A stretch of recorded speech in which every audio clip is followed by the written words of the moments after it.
The infinite library of possibilities. Imagine, if you will, a library so vast that it stretches infinitely in every direction. Its shelves rise to impossible heights, disappearing into the dim glow of an unseen ceiling. Each book is bound in identical leather, their spines etched with cryptic symbols and titles written in languages both ancient and alien. This is no ordinary library. It contains not just every book ever written, but every book that could have been written. Within its endless corridors lies the story of your life as it unfolded, alongside countless variations where key moments turned differently. There's a version where you became an astronaut, another where you never left your hometown, and yet another where humanity itself took a different evolutionary path. Every possible permutation of words, ideas, and stories exists somewhere within this cosmic archive. This is Jorge Luis Borges' Library of Babel, a metaphor for the infinite possibilities embedded within existence itself. At first glance, the concept might seem like nothing more than a fanciful thought experiment, a playful exercise in imagination. But dig deeper, and you'll find that the Library of Babel isn't merely a literary invention. It's a profound meditation on the nature of infinity, creativity, and human potential. It invites us to consider what it means to exist in a universe where everything imaginable already has a place, waiting to be discovered, or perhaps ignored forever. What does it say about our sense of uniqueness, our creative endeavors, or even the notion of free will? If every outcome already exists in some form, are we truly shaping our destinies, or are we simply wandering through pre-written paths? To understand why this concept matters, let's take a step back and explore how infinity operates, not just as a mathematical abstraction, but as a philosophical lens through which we can examine life. Infinity is one of those ideas that feels simultaneously simple and incomprehensible. We use it casually in everyday language, an infinite amount of time, infinite possibilities, but rarely pause to grapple with its implications. In mathematics, infinity represents something without end, a quantity that cannot be counted or measured. Yet, when applied to philosophy, art, or even personal identity, infinity becomes far less tidy. It challenges our assumptions about boundaries, limits, and meaning. Consider the sheer scale of the Library of Babel. According to Borges, it contains every possible combination of letters and punctuation marks across 410-page volumes. That includes every masterpiece ever penned, every scientific discovery recorded, every love letter sent or unsent, but also endless streams of gibberish, meaningless jumbles of characters that serve no purpose beyond occupying space. For every Shakespearean sonnet, there are trillions upon trillions of nonsensical texts. This raises an intriguing question. Does the presence of infinite possibility dilute the value of individual creation? If every conceivable work already exists, does originality lose its significance? Or does the act of finding meaning amidst chaos become the true measure of creativity? Think of it this way. Imagine standing in front of a canvas, brush in hand, ready to paint. You might envision yourself creating something entirely new, a vision born solely from your imagination. But according to the logic of the Library of Babel, that painting already exists somewhere in the ether of infinite combinations. Perhaps it hangs in a gallery in another dimension, admired by beings who marvel at its beauty. Does knowing this diminish your effort? Not necessarily. What makes your act of creation meaningful isn't its novelty, but your decision to bring it into being. In a sense, the Library of Babel reminds us that while the raw materials of existence may be infinite, the choices we make and the meanings we assign are uniquely ours. Now, let's delve deeper into the mechanics of this infinite library. To grasp its enormity, imagine trying to navigate it. Even if you devoted your entire life to exploring its contents, you'd barely scratch the surface. With each step forward, New shelves stretch endlessly before you, receding into shadows that swallow light. Every book you open offers either revelation or confusion, brilliance or banality. The randomness of the library mirrors the unpredictability of life itself. Just as you might stumble upon a hidden gem of wisdom, you're equally likely to encounter pages filled with gibberish, devoid of discernible pattern or purpose. Life, too, often feels this way. Moments of clarity, interspersed with stretches of uncertainty, all part of a grand tapestry, woven from infinite threads. The randomness inherent in the Library of Babel also speaks to the paradox of choice. Modern psychology tells us that too many options can paralyze decision-making. When faced with overwhelming abundance, we struggle to focus, fearing we'll miss out on something better. The same principle applies here. If every possible outcome already exists, how do we choose which path to follow? And what happens when we realize that no matter what we select, countless alternatives remain unexplored? This tension between abundance and limitation lies at the heart of the human condition. We crave freedom, yet we yearn for structure. We dream of infinite horizons, yet we seek comfort in familiar landmarks. To illustrate this point, picture yourself standing at a crossroads. One path leads to adventure, another to stability, and still others branch off in directions unknown. Each choice carries weight, not because it determines your ultimate fate.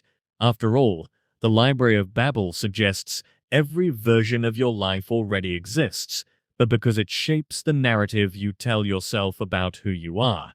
Do you see yourself as bold or cautious, creative or pragmatic? Your decisions don't alter the infinite possibilities laid out before you, but they define the story you inhabit. In this way, the library serves as a mirror, reflecting not only the boundlessness of human imagination, but also the constraints imposed by our need for coherence and meaning. Let's pause for a moment to reflect on this idea. Take a deep breath, allowing the enormity of it to settle gently in your mind. Consider the implications of living in a world where everything imaginable already exists. How does this knowledge affect the way you approach your daily life? Does it inspire awe, anxiety, or indifference? Some might argue that the awareness of infinite possibility liberates us from fear of failure. After all, if every mistake, misstep, or missed opportunity is mirrored by a universe where things went differently, why worry about perfection? Others might counter that such awareness breeds existential dread, highlighting the futility of striving for anything meaningful in a cosmos teeming with redundancy. For example, think about the last time you agonized over a decision. Maybe it was choosing between two job offers, deciding whether to move to a new city, or figuring out how to handle a difficult relationship. Chances are, you weighed the pros and cons, imagined various scenarios, and ultimately settled on the option that felt most aligned with your values.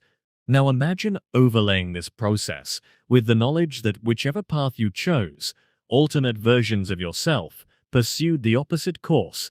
In one reality, you accepted the job offer and thrived.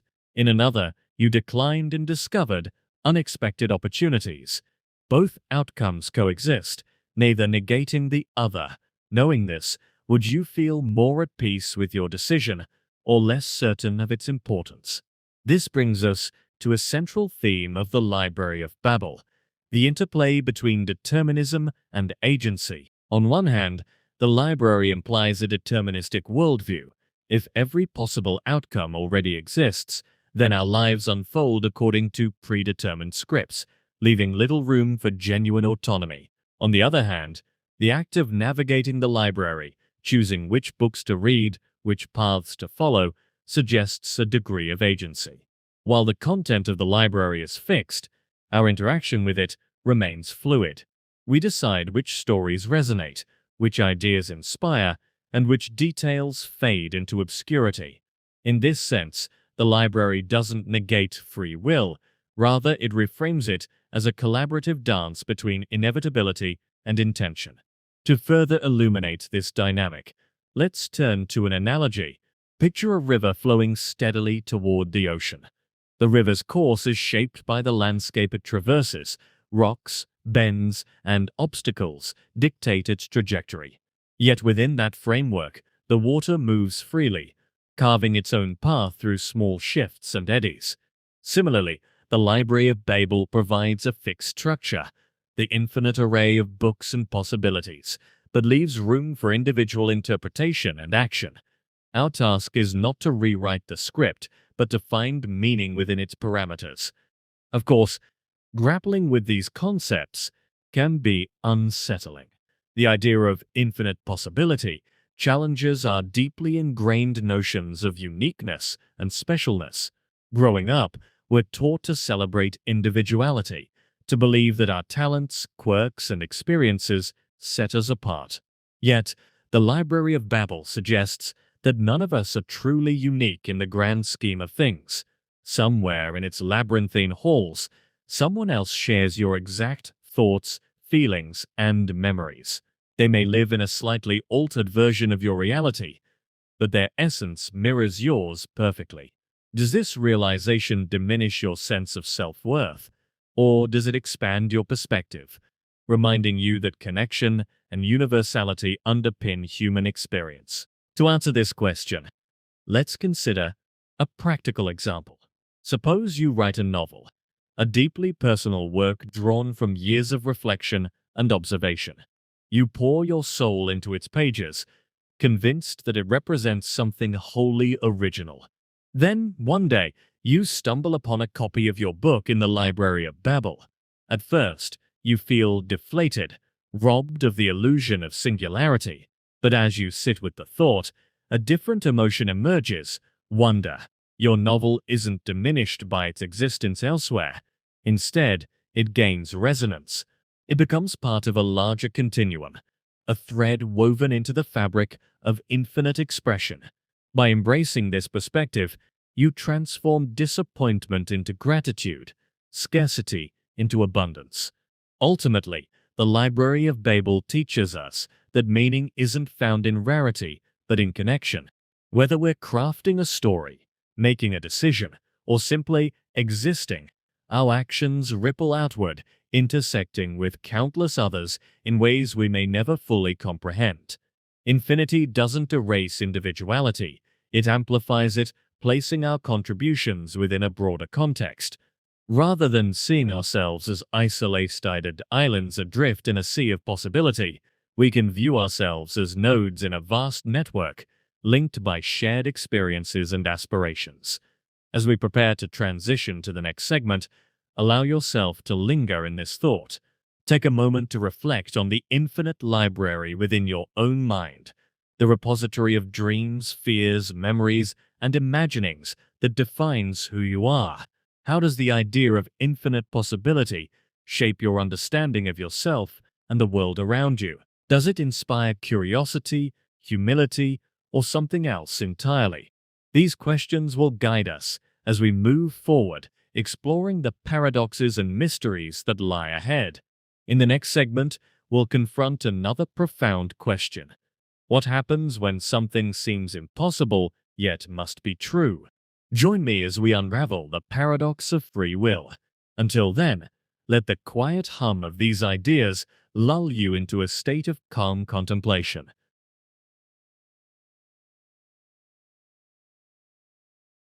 The paradox of free will.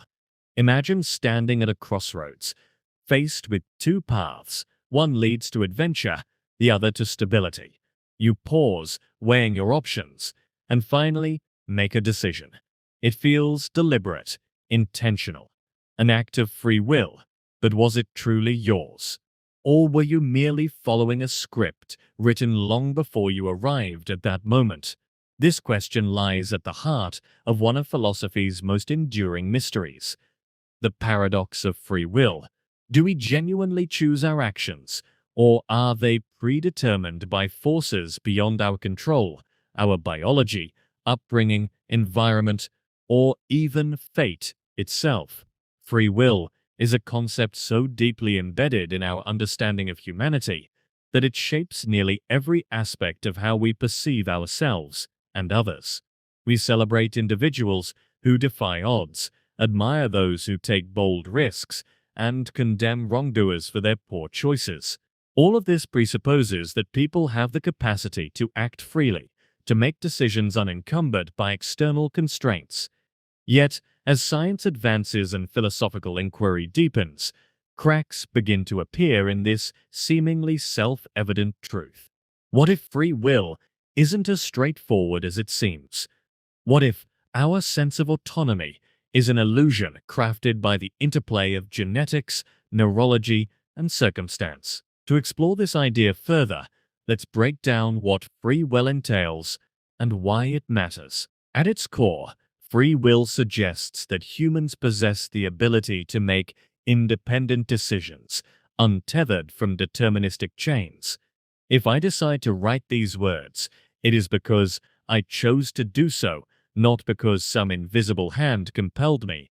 This notion aligns neatly with our intuitive experience of agency. When you reach for a cup of coffee, you don't typically think, my brain has already decided this action milliseconds ago.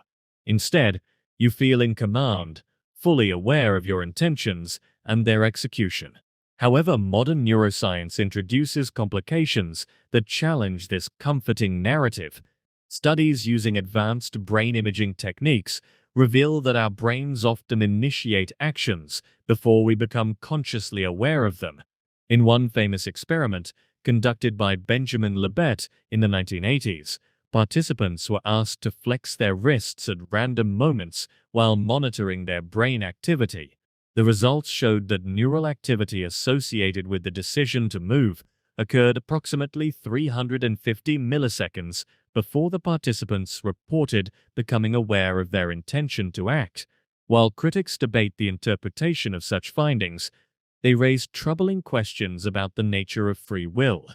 If our brains are making decisions before we know we've made them, can we still claim ownership over those choices? Determinism takes this line of reasoning further, arguing that all events, including human actions, are caused by preceding events. Think of dominoes lined up in perfect sequence. Once the first tile falls, the rest inevitably follow. Similarly, determinists posit that everything we do stems from prior causes, whether biological, environmental, or cosmic. From this perspective, free will appears less like a guiding force and more like a passenger along for the ride. Your genes predispose you to certain behaviors. Your upbringing molds your values, and societal pressures nudge you toward conformity. Even seemingly spontaneous acts may be traced back to subconscious influences you're unaware of.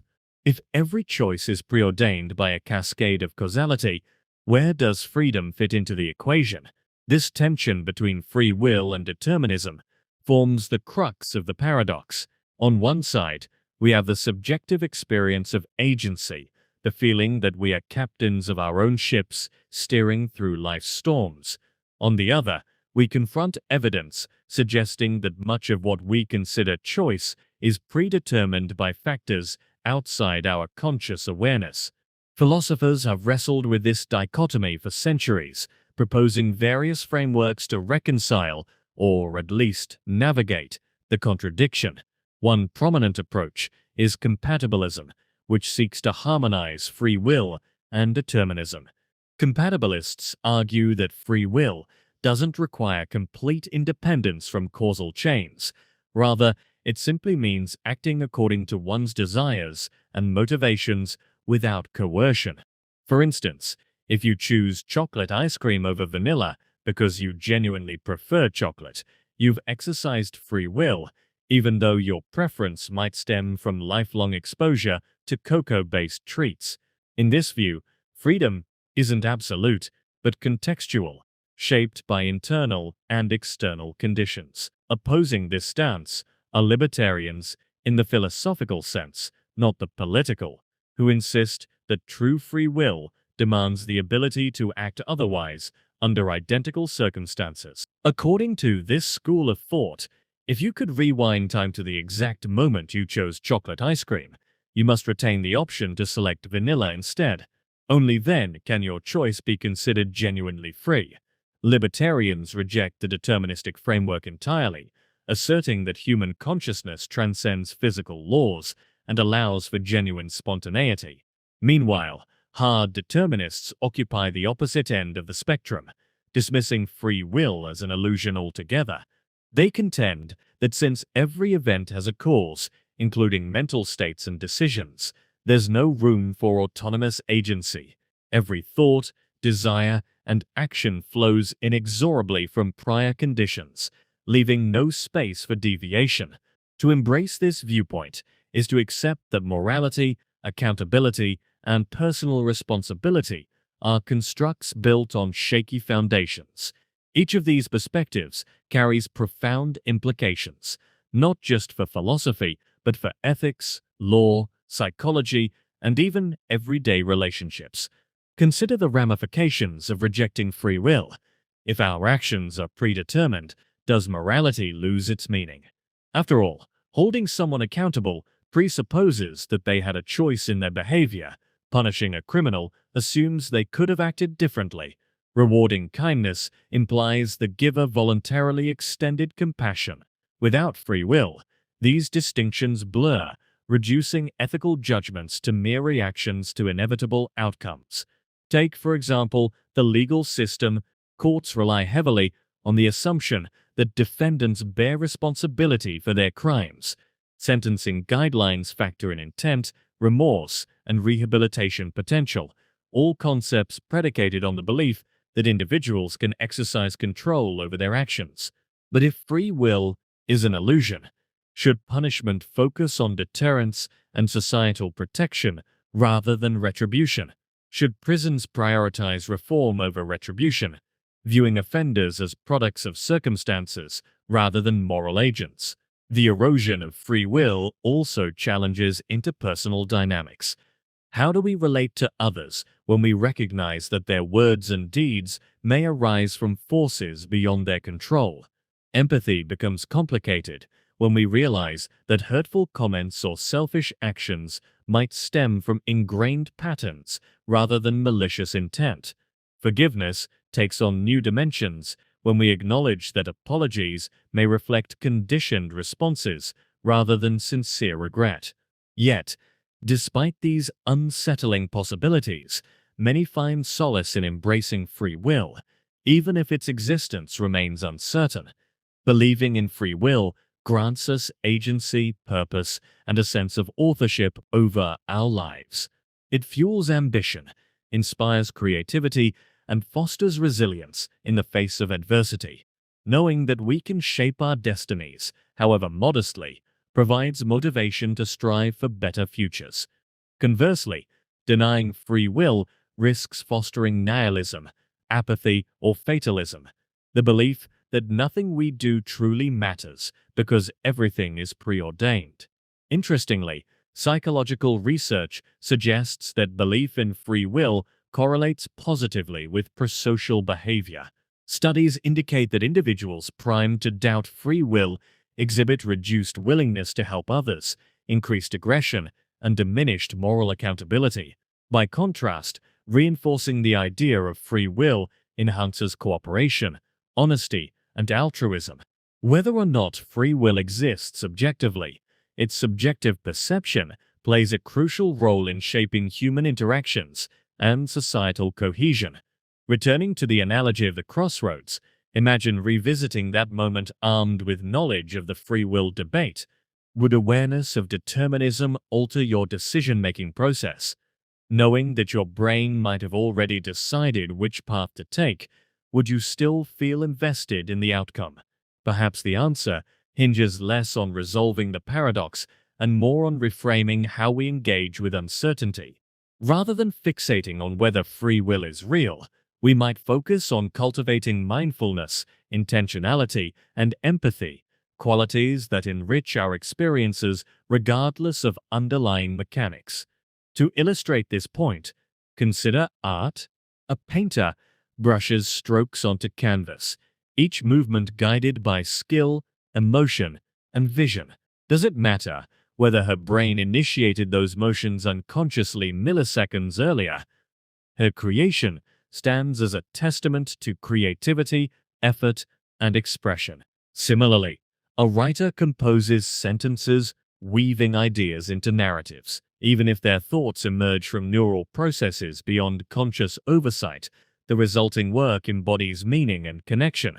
Art thrives not on proving free will's existence, but on celebrating the beauty of human endeavor within given constraints.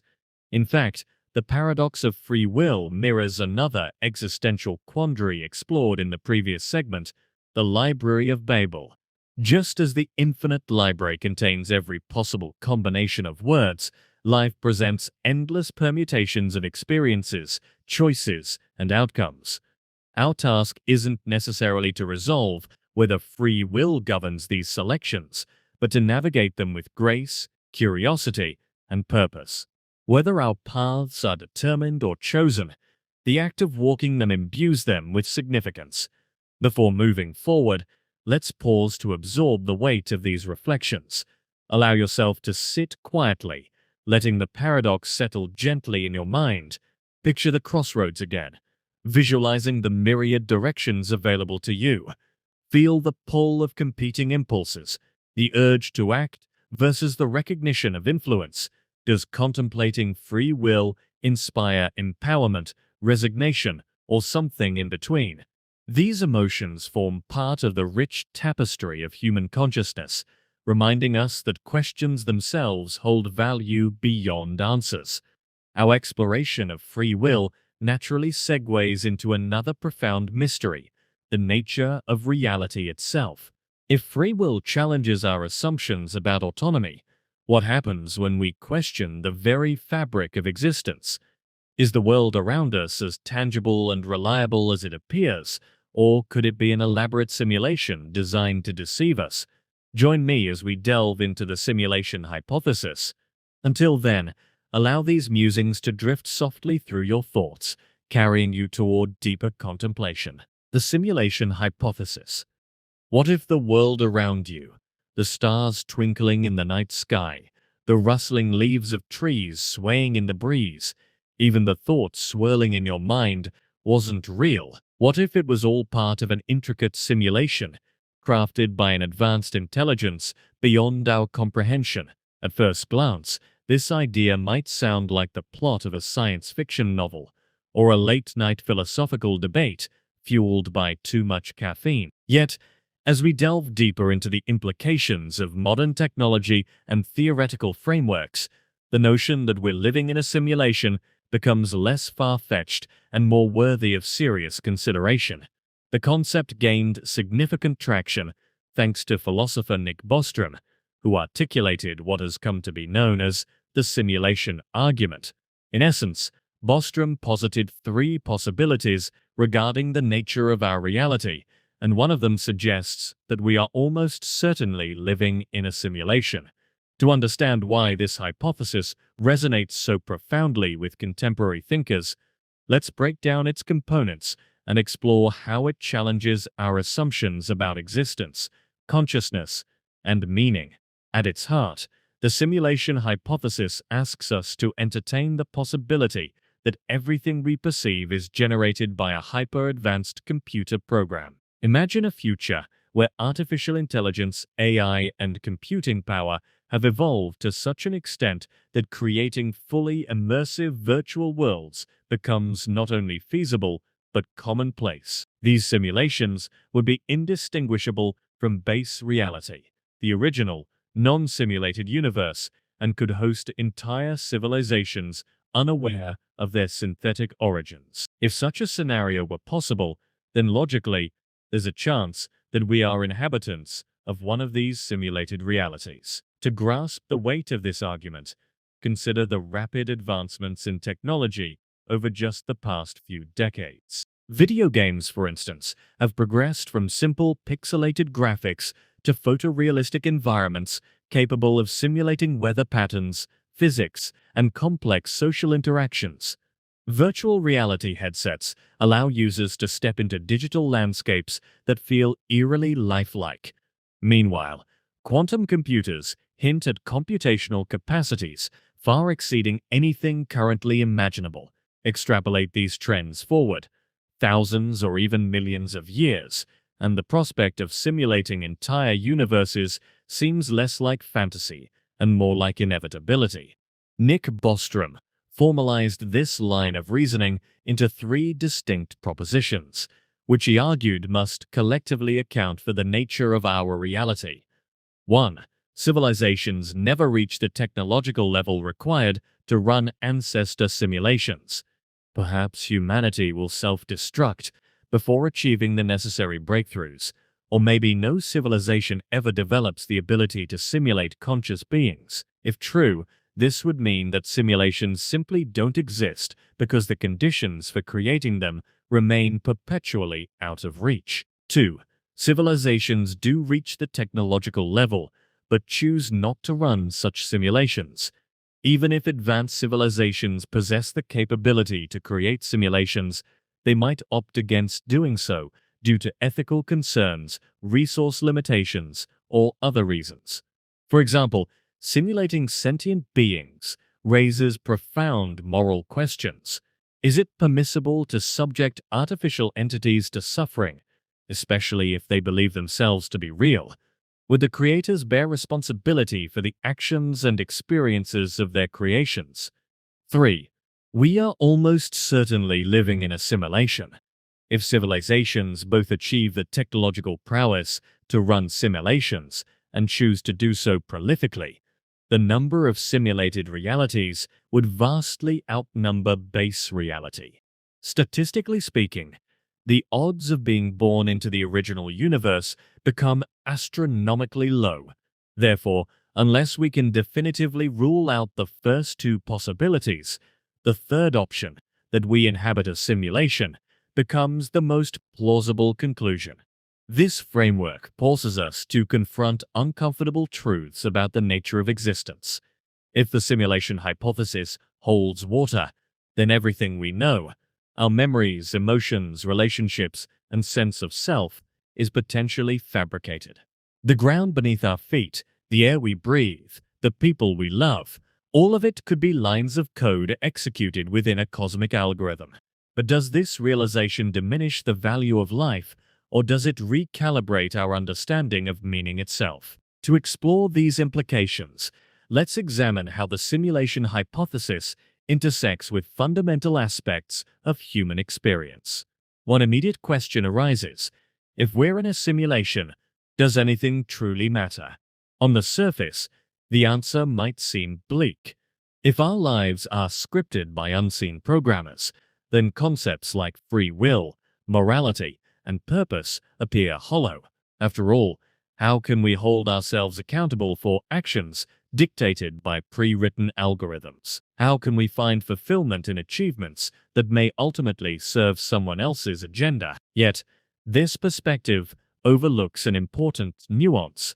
Meaning doesn't necessarily depend on objective truth. Consider religious traditions, which often provide frameworks for understanding existence without requiring empirical proof. Believers derive comfort, guidance, and inspiration from narratives that transcend material verifiability. Similarly, art, literature, and music resonate deeply with audiences regardless of whether their creators intended specific messages or outcomes. In each case, meaning emerges not from external validation, but from internal engagement, the act of interpreting and connecting with the world around us. Applying this lens to the simulation hypothesis, we see that the mere possibility of living in a simulation doesn't negate the significance of our experiences. Whether or not the stars above are pixels rendered by a supercomputer, their beauty inspires awe. Whether or not love is encoded into our neural pathways, its warmth sustains us through hardship. Whether or not morality stems from divine commandments or societal constructs, it shapes how we treat one another and fosters cooperation. In short, the simulation itself gives rise to meaning, not because it's objectively real, but because it feels authentic to those who inhabit it. Of course, the knowledge, or lack thereof, of being in a simulation introduces another layer of complexity. Suppose scientists someday develop irrefutable evidence that we live in a simulated reality. How would humanity respond? Some might embrace the revelation with curiosity, viewing it as an opportunity to better understand the architects of our existence. Others might succumb to existential despair, questioning the point of striving for anything in a fabricated world. Still others might reject the findings outright, clinging to familiar beliefs about the sanctity of base reality. History offers parallels to such scenarios. When Copernicus proposed that Earth revolves around the Sun, a theory that contradicted centuries of geocentric dogma, it sparked outrage among religious authorities and widespread skepticism among the general public. Over time, however, society adapted to this new paradigm, integrating heliocentrism into scientific and cultural narratives. Similarly, Darwin's theory of evolution challenged deeply ingrained notions of human exceptionalism, yet eventually gained acceptance as evidence mounted. Each upheaval forced humanity to re-evaluate its place in the cosmos, leading to expanded horizons rather than collapse. If the simulation hypothesis were proven true, it's likely that similar processes would unfold. Initially, shock and resistance would dominate public discourse. Gradually, though, individuals and institutions would adapt, finding ways to reconcile the revelation with existing belief systems. Philosophers, theologians, and scientists would collaborate to redefine concepts like identity, ethics, and spirituality within the context of simulated existence. Artists and storytellers would channel the collective unease into creative expressions, helping humanity process and make sense of its newfound condition. Conversely, what if we never discover whether we're in a simulation? This uncertainty mirrors many aspects of human life, where definitive answers remain elusive. We navigate ambiguity daily, balancing faith with doubt, hope with caution. Living under the shadow of the simulation hypothesis wouldn't fundamentally alter this dynamic. Instead, it would amplify it, inviting us to grapple with questions that lie at the intersection of science, philosophy, and metaphysics. One potential benefit of embracing the simulation hypothesis lies in its capacity to foster humility. Recognizing that our reality might be constructed encourages us to approach life with greater openness and wonder. Just as children marvel at the magic of rainbows or fireflies, adults attuned to the possibility of simulation might rediscover joy in the mundane details of existence. A sunset ceases to be merely a scattering of light rays. It becomes a testament to the ingenuity of whoever or whatever designed the program running our universe. Moreover, the simulation hypothesis aligns intriguingly with ancient philosophical and spiritual traditions. Many religions describe creation as a divine act, with gods shaping the cosmos according to specific plans. Hinduism, for instance, speaks of cyclical universes overseen by deities who periodically dissolve and recreate reality. Similarly, Buddhism emphasizes impermanence and interdependence, suggesting that phenomena arise dependent on causes and conditions rather than inherent essence. Viewed through this lens, the simulation hypothesis echoes timeless wisdom while offering a modern reinterpretation grounded in technological metaphor. It's also worth noting that the hypothesis doesn't inherently conflict with atheism or agnosticism. While some interpretations invoke intelligent designers akin to gods, others envision simulations arising naturally from emergent properties of complex systems. In this view, consciousness itself might emerge spontaneously within sufficiently advanced computational architectures, independent of deliberate intent. Such a model aligns with secular perspectives, emphasizing natural processes over supernatural intervention. Ultimately, the simulation hypothesis invites us to reflect on the boundaries of knowledge and the limits of perception. Like the Library of Babel explored earlier, it reminds us that reality is vast, multifaceted, and perhaps unknowable in its entirety. Our understanding evolves incrementally, shaped by tools, theories, and paradigms that expand over time. Accepting this uncertainty allows us to engage with life more fully, not as passive observers awaiting final answers, but as active participants crafting meaning amidst mystery. As we transition to the next segment, let's linger briefly on the image of the cosmos, stretching infinitely outward, teeming with galaxies, stars, and planets. Despite its immensity, the universe remains eerily silent when it comes to signs of intelligent life. Why, in all its vastness, haven't we detected extraterrestrial civilizations? Join me as we unravel the Fermi paradox. Allow yourself a quiet breath. The Fermi paradox. Imagine standing beneath the starlit sky, gazing upward at the vast expanse of the cosmos. Each pinprick of light represents a sun, many orbited by planets, worlds that could harbor life. There are billions of galaxies in the observable universe, each containing billions of stars and even more planets. Given these staggering numbers, it seems almost inconceivable that Earth is the only planet teeming with intelligent life. Yet, despite decades of searching, humanity has found no definitive evidence of extraterrestrial civilizations. This profound contradiction between expectation and reality lies at the heart of one of science's most enduring mysteries. The Fermi paradox. Named after physicist Enrico Fermi, who famously asked during a casual lunchtime conversation in 1950, "Where is everybody?" The paradox captures the tension between two seemingly incompatible facts. On one hand, statistical probability suggests that life, and perhaps intelligent, technologically advanced life, should be abundant in the universe. On the other hand, we have yet to detect any signs of such civilizations, whether through radio signals, spacecraft, or other forms of communication. This absence of evidence raises unsettling questions. Are we truly alone, or are we simply failing to recognize the signals being sent our way? To understand why this paradox resonates so deeply, let's delve into its underlying assumptions and implications. At first glance, the sheer scale of the universe makes the existence of alien life appear inevitable. Consider the Drake equation, formulated by astronomer Frank Drake in 1961 as a way to estimate the number of active, communicative extraterrestrial civilizations in the Milky Way galaxy. While the equation involves numerous variables, such as the rate of star formation, the fraction of stars with planets, and the likelihood of those planets developing life, it underscores the astronomical potential for life beyond Earth. Even if we adopt conservative estimates for each variable, the result often points to thousands, if not millions, of civilizations scattered throughout our galaxy alone. Yet, despite this optimistic outlook, the silence remains deafening.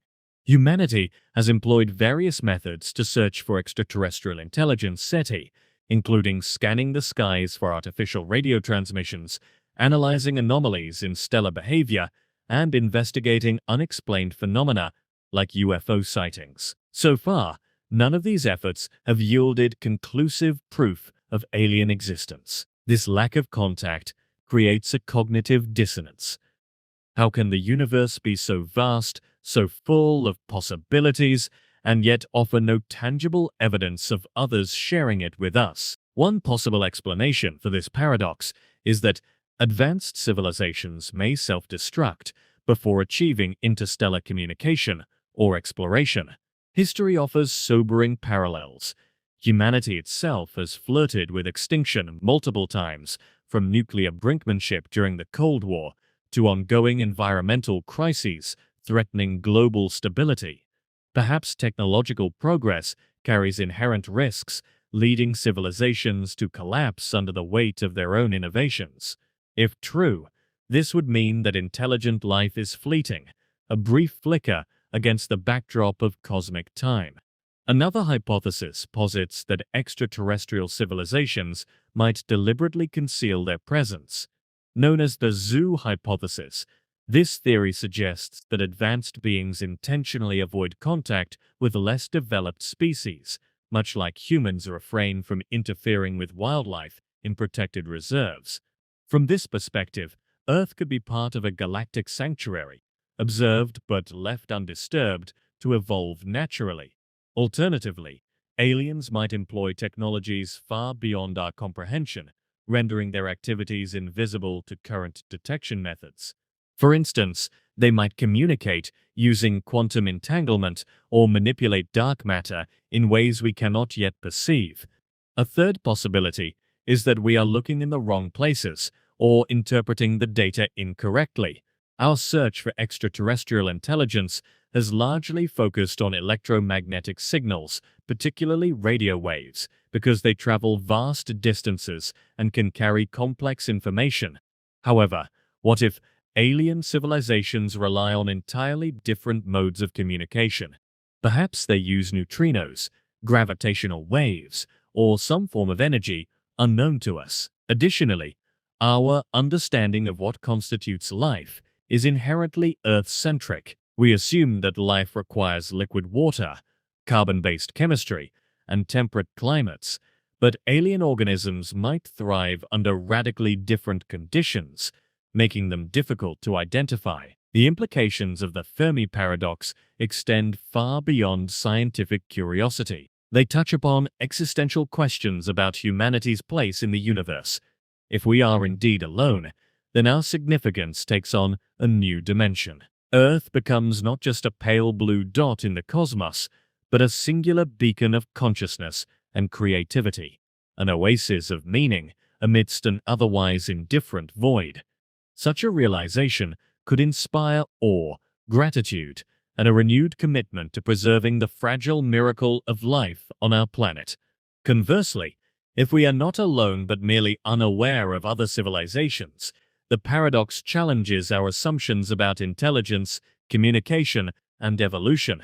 It forces us to confront the limitations of human perception and technology, reminding us that there may be realms of existence utterly inaccessible to us.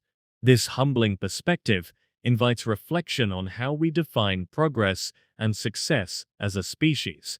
Are we striving toward goals that align with universal principles, or are we trapped within narrow frameworks shaped by our biology and culture? Consider, too, the psychological impact of discovering extraterrestrial life. Depending on the nature of the encounter, humanity's reaction could range from euphoria to existential dread. Finding microbial life on Mars or Europa would confirm that life is not unique to Earth, reshaping religious, philosophical, and scientific paradigms. Encountering intelligent beings, however, would raise profound ethical dilemmas. Would we view them as equals, inferiors, or superiors? How would we navigate cultural differences when those differences span not just continents, but entire worlds? These scenarios highlight the importance of preparing for first contact, not just technologically, but emotionally and ethically. Interestingly, the Fermi paradox also intersects with themes explored in earlier segments. Recall the simulation hypothesis, which posits that our reality might be a construct designed by an advanced intelligence. If true, the absence of detectable alien civilizations could reflect deliberate design choices by the simulators. Perhaps they programmed our universe to isolate humanity, creating a controlled environment for experimentation or observation. Alternatively, the simulation might include hidden Easter eggs, subtle clues embedded in natural phenomena that reveal its synthetic origins only to those who know where to look. Similarly, the Fermi paradox echoes the existential musings of the Library of Babel and the paradox of free will. Just as the infinite library contains every possible combination of words, the universe might encompass every conceivable configuration of matter and energy, including countless civilizations that remain forever out of reach. And just as debates about free will grapple with determinism versus agency, the Fermi paradox prompts us to consider whether life follows predictable patterns or arises spontaneously, defying easy categorization. To further explore these ideas, let's imagine a scenario in which humanity finally detects undeniable evidence of extraterrestrial intelligence. Suppose astronomers intercept a signal encoded with mathematical patterns unlike anything produced by natural processes. The message contains instructions for building a device capable of opening a portal to another dimension. Upon activating the device, humanity discovers not a single civilization, but an entire network of interconnected societies spanning multiple galaxies. What would this revelation mean for our understanding of existence? Would it validate millennia of speculation about gods, spirits, and higher powers, or render them obsolete? How would we reconcile our newfound knowledge with deeply ingrained beliefs about humanity's centrality to creation? Such thought experiments underscore the transformative power of discovery. They remind us that while the Fermi paradox currently leaves us in limbo, the resolution, whenever and however it comes, has the potential to redefine everything we know. Until then, the paradox serves as both a challenge and an invitation. A challenge to expand our methodologies and broaden our horizons, and an invitation to embrace uncertainty as a source of wonder rather than fear. As we transition to the next segment, let's pause to reflect on the vastness of the cosmos and our small yet significant place within it. The Fermi paradox reminds us that the universe is not merely a stage for human drama, but a grand tapestry woven from infinite threads of possibility. Its silence speaks volumes, urging us to listen more closely, not just to the stars, but to ourselves. In the next segment, we'll ponder the eternal return, a concept that asks whether life repeats endlessly across eternity. Settle in. The eternal return. Imagine standing at the edge of a vast, endless desert. Each grain of sand represents a moment in your life. Every laugh, every tear, every decision you've ever made. Now picture those grains being swept up by an unseen wind, only to settle back into place exactly as they were before. This cycle repeats endlessly, infinitely. Everything you have done, everything you are doing now, and everything you will do in the future happens not just once, but over and over again, without beginning or end.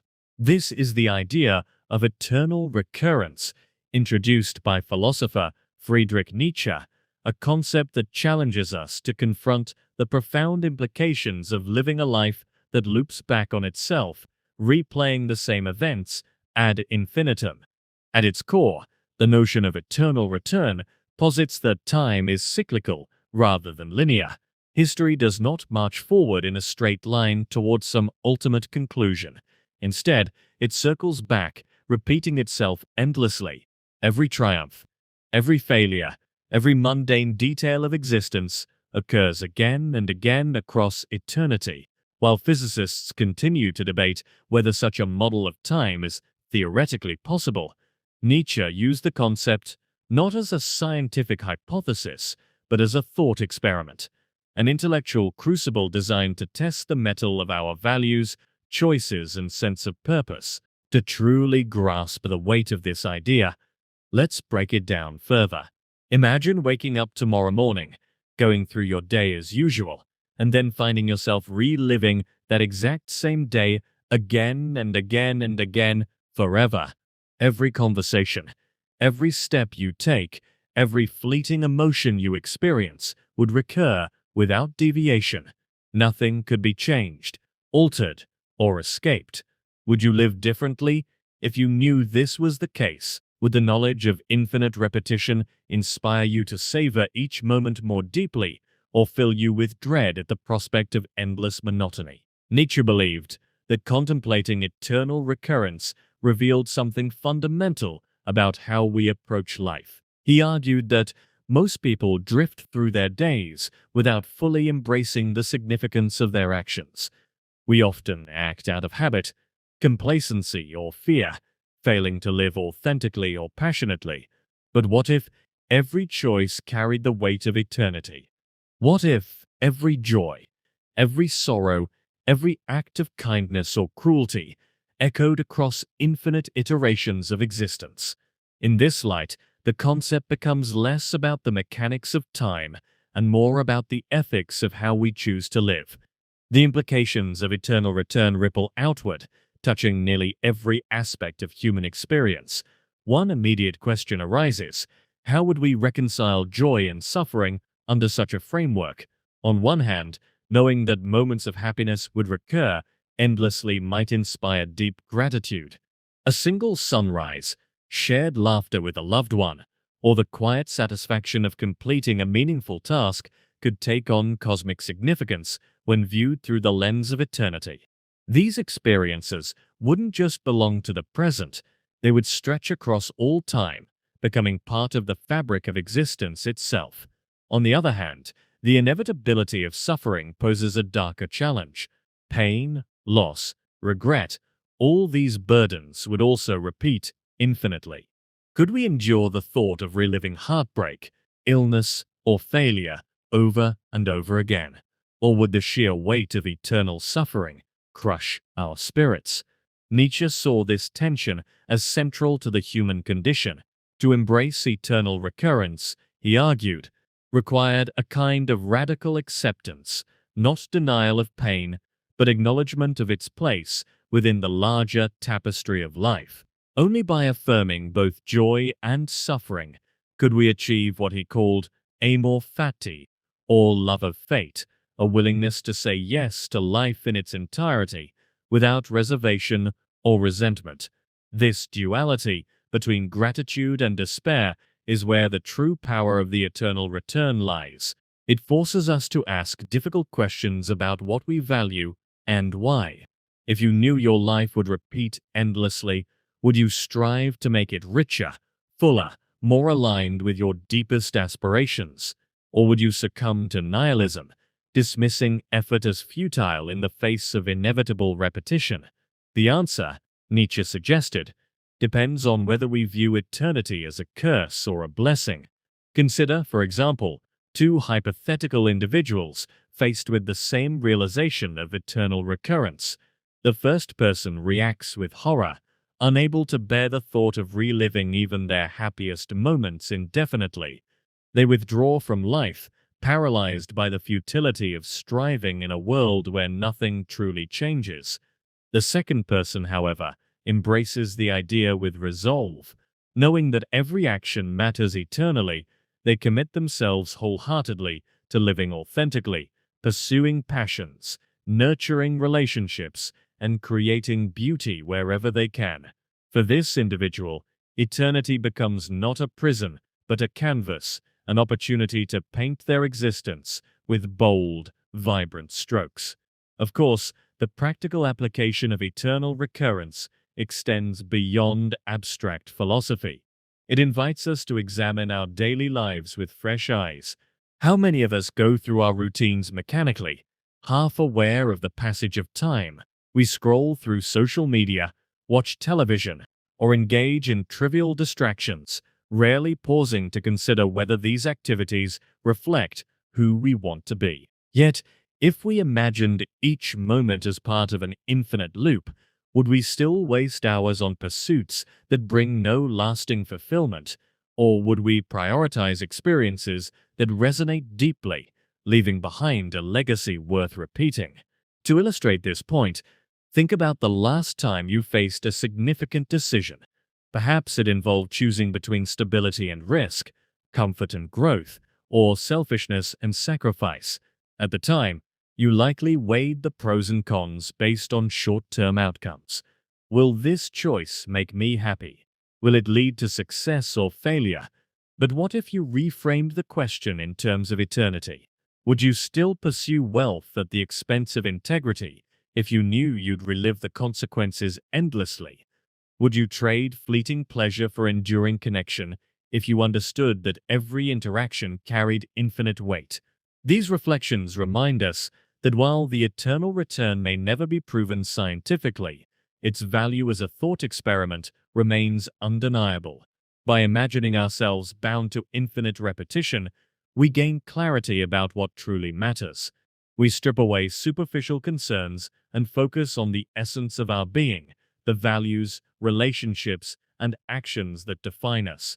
In doing so, we align ourselves more closely with Nietzsche's vision of the Übermensch, or superhuman, someone who creates meaning in a world devoid of inherent purpose, forging their own path with courage and conviction. Interestingly, the concept of eternal recurrence resonates with themes explored earlier in this journey. Recall the Library of Babel, which contained every possible combination of words and ideas. Just as the library symbolized infinite possibility constrained by randomness, eternal recurrence embodies infinite repetition shaped by inevitability. Both concepts challenge us to find meaning within frameworks that seem indifferent to individual agency. Similarly, the paradox of free will raised questions about determinism versus autonomy, a tension mirrored in the eternal return's juxtaposition of inevitability and choice. And like the Fermi paradox, which highlighted humanity's small yet significant place in the cosmos, eternal recurrence underscores our responsibility to create meaning within the vast expanse of time. To delve deeper into the emotional resonance of eternal recurrence, let's explore its psychological dimensions. For many, the idea evokes a mix of awe and anxiety. On one level, it inspires wonder at the interconnectedness of all things. Life ceases to feel fragmented or arbitrary. Instead, it takes on a rhythmic quality, like the ebb and flow of tides or the turning of seasons. Moments once dismissed as insignificant acquire new importance when viewed as recurring motifs in an eternal symphony. This perspective fosters mindfulness, encouraging us to savor the present and cultivate presence. Yet, alongside this sense of awe comes a shadow of existential unease. The thought of endless repetition can trigger feelings of claustrophobia or despair. If nothing ever changes, what is the point of striving for improvement? Why bother building relationships, pursuing dreams, or seeking knowledge if everything resets endlessly? These doubts mirror broader anxieties about mortality and meaninglessness, reminding us that confronting eternity requires strength and resilience. Ultimately, the eternal return serves as a mirror, reflecting not just our fears and hopes, but also our capacity for transformation. It asks us to imagine a version of ourselves unburdened by regret, unshackled by fear, a self capable of embracing life fully without reservation. Whether we see eternity as a gift or a burden depends largely on how we choose to inhabit the present. By focusing on authenticity, connection, and purpose, we transform the weight of infinity into a source of empowerment rather than oppression. As we prepare to transition to the next segment, let's pause to absorb the enormity of these reflections. Take a deep breath, allowing the rhythm of eternal recurrence to settle gently in your mind. Picture the cycles of your life unfolding like waves upon a shore, each crest carrying echoes of the past and whispers of the future. Does the idea of infinite repetition inspire gratitude, humility, or something else entirely? These emotions form part of the rich tapestry of human consciousness, reminding us that questions themselves hold value beyond answers. The weight of eternity brings us naturally to the fleeting nature of individual existence. What happens when we confront our own mortality? How do we reconcile the impermanence of life with the desire for lasting impact? Join me as we explore the ship of Theseus, a paradox that delves into the nature of identity and change. Breathe deeply. The ship of Theseus. Imagine a ship, sturdy and seaworthy, setting sail on its maiden voyage. Over time, the elements take their toll, and one by one, its wooden planks begin to rot and must be replaced. Eventually, every single plank has been swapped out for a new one. Is it still the same ship? Now, consider this twist. What if someone collected all the discarded planks and painstakingly reassembled them into a second ship, identical in form to the original? Which of these two ships, the one with all new parts or the reconstructed version, is the true ship. This ancient paradox, known as the ship of Theseus, challenges us to grapple with questions of identity, continuity, and transformation. It invites us to reflect not just on objects but on ourselves, asking whether we remain the same person despite the constant changes that define our lives. At first glance, the ship of Theseus might seem like an abstract, philosophical puzzle, a thought experiment designed to entertain rather than enlighten. Yet, beneath its surface lies a profound meditation on what it means to exist, to endure, and to change. The paradox forces us to confront the tension between permanence and impermanence, between the things that remain constant and those that evolve over time. Applied to human life, it becomes a lens through which we can examine the nature of personal identity. Are we defined by our physical bodies, our memories, our actions, or something more intangible? Can we reconcile the apparent contradiction between who we are today and who we were yesterday, last year, or decades ago? To explore this idea further, let's delve into the mechanics of the paradox itself. Imagine standing on the dock, watching the ship undergo its gradual transformation. At first, replacing a single plank seems inconsequential. The ship remains recognizably the same vessel. But as more planks are swapped out, the question grows increasingly complex. When does the accumulation of small changes tip the balance, transforming the ship into something fundamentally different? If there is no definitive moment when the ship ceases to be the original, then what exactly determines its identity? This dilemma mirrors the way humans experience change throughout their lives. Our bodies are in a state of perpetual flux, shedding and regenerating cells at a microscopic level. By some estimates, nearly every cell in your body will have been replaced within 7 years. Does this mean you are a completely different person from the one you were 7 years ago? Similarly, our minds undergo constant evolution. Our beliefs shift, our memories fade or distort, and our personalities adapt to new experiences. And yet, despite these transformations, we maintain a sense of continuity, a feeling that we are the same individual navigating life's ever-changing currents. The ship of Theseus raises critical questions about what anchors this sense of self. Is identity tied to material continuity, the physical substance that makes up our bodies, or does it reside in something less tangible, such as memory, consciousness, or narrative coherence? Philosophers have debated these issues for centuries, offering various frameworks to explain how identity persists amidst change. One approach emphasizes material constitution, arguing that an object retains its identity as long as its material components remain intact. From this perspective, the ship with all new planks would no longer qualify as the true ship, while the reconstructed version, made from the original planks, would retain its authenticity. Translated to human terms, this view suggests that identity is rooted in physical continuity. However, this interpretation quickly runs into problems. As noted earlier, our bodies are constantly renewing themselves, making it difficult to argue that any single collection of atoms defines us permanently. Another perspective focuses on functional equivalence. According to this view, identity is preserved as long as an entity performs the same function or fulfills the same role. In the case of the ship of Theseus, the ship with all new planks might still be considered the true ship because it continues to serve its purpose as a vessel capable of sailing. For humans, this framework implies that identity is tied to behavior and capability rather than physical composition. While appealing in certain contexts, this explanation struggles to account for deeper aspects of selfhood, such as emotions, values, and relationships, which transcend mere functionality. A third, and perhaps most compelling approach, centers on narrative identity. This theory posits that identity arises from the stories we tell about ourselves, the ways we connect past, present, and future into a coherent whole. Just as a novel remains the same work even if individual words are revised during editing.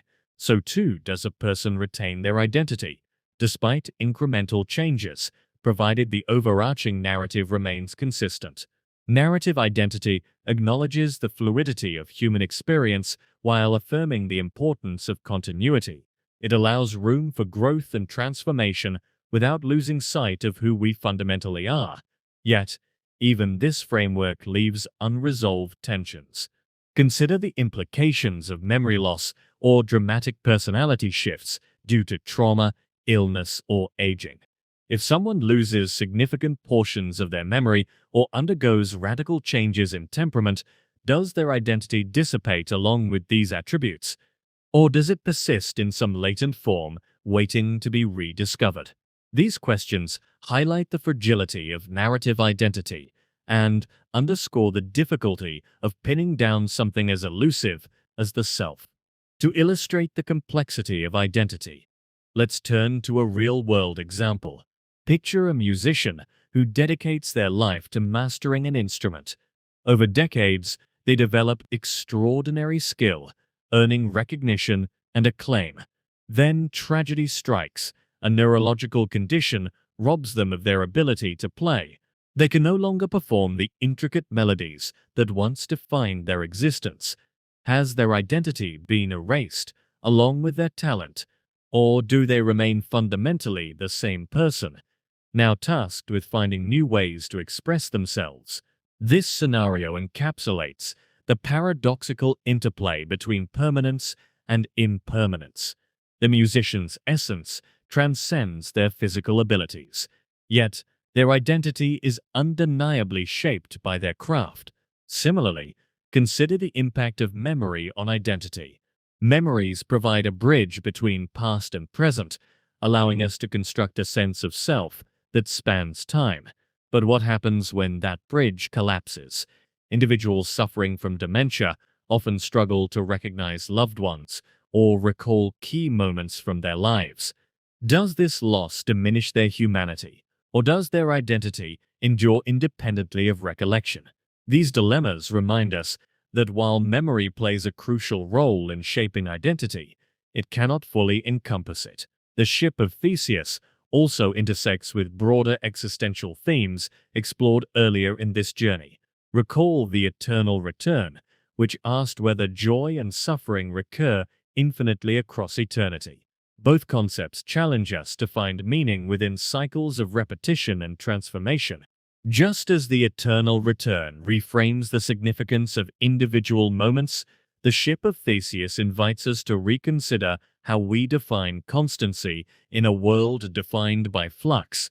Similarly, the paradox resonates with the simulation hypothesis, which questioned the nature of reality itself. If our perceptions of identity are constructs, whether simulated or otherwise, then perhaps the boundaries between permanence and impermanence are more fluid than they appear. Returning to the central metaphor of the ship, let's imagine applying its lessons to everyday life. How do we navigate the waters of change without losing sight of who we are? One strategy involves embracing impermanence as an inherent part of existence. Much like the ship, whose planks are gradually replaced, we too are works in progress, shaped by countless influences beyond our control. Rather than resisting change, we can learn to flow with it, cultivating resilience and adaptability. At the same time, we must hold fast to the core principles that ground us, values, relationships, dreams that anchor our sense of self amid uncertainty. Another takeaway from the Ship of Theseus is the importance of storytelling.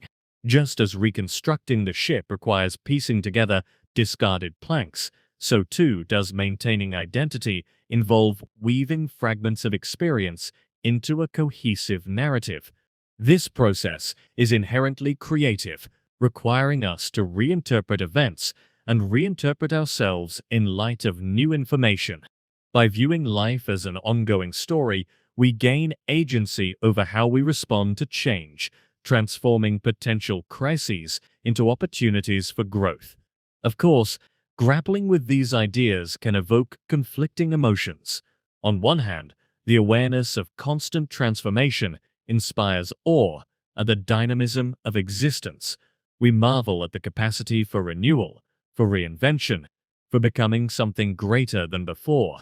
On the other hand, the impermanence of all things, including ourselves, can provoke anxiety or sadness. Will our efforts leave a lasting legacy, or will they vanish like ripples on a pond? These dualities mirror the paradox itself, reminding us that identity is neither wholly fixed nor entirely ephemeral. Ultimately, the ship of Theseus teaches us that identity is not a static entity, but a living process, a dialogue between what remains and what evolves. Like the ship, we carry traces of our origins even as we forge ahead into uncharted territory.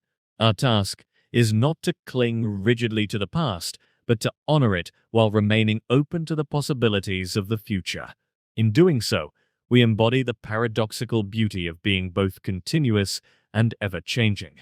As we transition to the next segment, let's pause to reflect on the delicate balance between self and perception. Identity shapes how we see ourselves and others, forming the foundation of relationships, communities, and societies. But what if perception itself is unreliable? What if the minds we assume populate the world around us are merely projections of our own consciousness? Join me as we examine the problem of other minds. Reflect quietly. The problem of other minds. Imagine sitting in a quiet room, alone with your thoughts. You can hear the hum of an air conditioner, feel the soft texture of the chair beneath you, and sense the rhythm of your breathing. These sensations are immediate, undeniable, proof that you exist as a thinking, feeling being. But now, shift your focus outward. Across the table sits another person, their face calm, their eyes meeting yours. Do they experience the world as you do? How can you be certain they have an inner life, a consciousness brimming with thoughts, emotions, and perceptions akin to your own? This question lies at the heart of one of philosophy's most enduring mysteries, the problem of other minds. At first glance, it might seem absurd to doubt the existence of other minds. After all, we interact with people daily, exchanging words, gestures, and expressions that suggest shared understanding. We see joy in a smile, sorrow in tears, frustration in clenched fists. Yet, when we pause to examine the foundation of this belief, cracks begin to appear. While you have direct access to your own thoughts, feelings, and experiences, everyone else's inner world remains inaccessible. You cannot step into their minds to verify what they think or feel. You can only infer based on external cues. And therein lies the challenge. Is there any way to truly know whether others possess minds like yours? This philosophical quandary takes us deep into the nature of consciousness and perception. To explore it fully, let's start by considering solipsism, an extreme but logical extension of the problem of other minds. Solipsism posits that only your mind is certain to exist. Everything else, the people around you, the objects in your environment, even the passage of time is uncertain, potentially illusory. From this perspective, the world becomes a construct of your own consciousness, populated by projections rather than independent beings. While few individuals openly embrace solipsism, it is, after all, a deeply isolating worldview. Its implications linger uncomfortably in the background of human thought. If we cannot prove the existence of other minds, how do we justify our trust in them? The difficulty arises because consciousness is inherently subjective. You cannot observe someone else's thoughts directly. You can only interpret their behavior and draw conclusions from patterns of action. For instance, when a friend laughs at a joke, you assume they find it funny, not because you've accessed their mental state, but because laughter typically correlates with amusement. Similarly, when a stranger winces in pain, you infer discomfort based on cultural norms and personal experience. These assumptions rely on analogy, Since you associate specific behaviors with internal states in yourself, you project those associations onto others. But analogy is not proof. It leaves open the possibility that other minds might function differently or not at all. To complicate matters further, consider the limitations of language as a tool for bridging the gap between minds. Words are powerful vehicles for communication, capable of conveying complex ideas and emotions. However, they are also imperfect intermediaries, filtered through individual interpretation. A phrase that resonates deeply with one person might fall flat for another, depending on context, background, and emotional state. Even within close relationships, misunderstandings abound, revealing the fragility of linguistic connection. If language struggles to convey the nuances of thought and feeling, how can it serve as definitive evidence of other minds? Despite these challenges, most people instinctively reject solipsism and affirm the existence of other minds. Why? Because doing so enables meaningful interaction and fosters a sense of community. Empathy plays a crucial role in this process, acting as a bridge between solipsism and connection. When you empathize with someone, you temporarily set aside doubts about their inner life and immerse yourself in their perspective. You imagine their joys and sorrows, their hopes and fears, treating them as real and valid. This act of imaginative projection doesn't solve the problem of other minds logically, but it creates a practical workaround, allowing humanity to coexist harmoniously. Art provides another avenue for grappling with the mystery of other minds. Through painting, music, literature, and film, creators express aspects of their inner worlds, inviting audiences to engage emotionally and intellectually. A novel transports readers into the psyche of its characters, offering glimpses of motivations, conflicts, and desires. A symphony evokes universal emotions, transcending barriers of language and culture. In these artistic exchanges, we find hints of shared humanity, a reminder that while we may never fully penetrate another's mind, we can still resonate with their creations. Art becomes a form of indirect evidence, suggesting that others experience the world in ways both familiar and unique. Shared experiences also play a vital role in affirming the reality of other minds. Consider moments of collective joy, such as cheering at a concert or celebrating a holiday. These events generate a palpable sense of unity, reinforcing the idea that participants share similar emotions and reactions.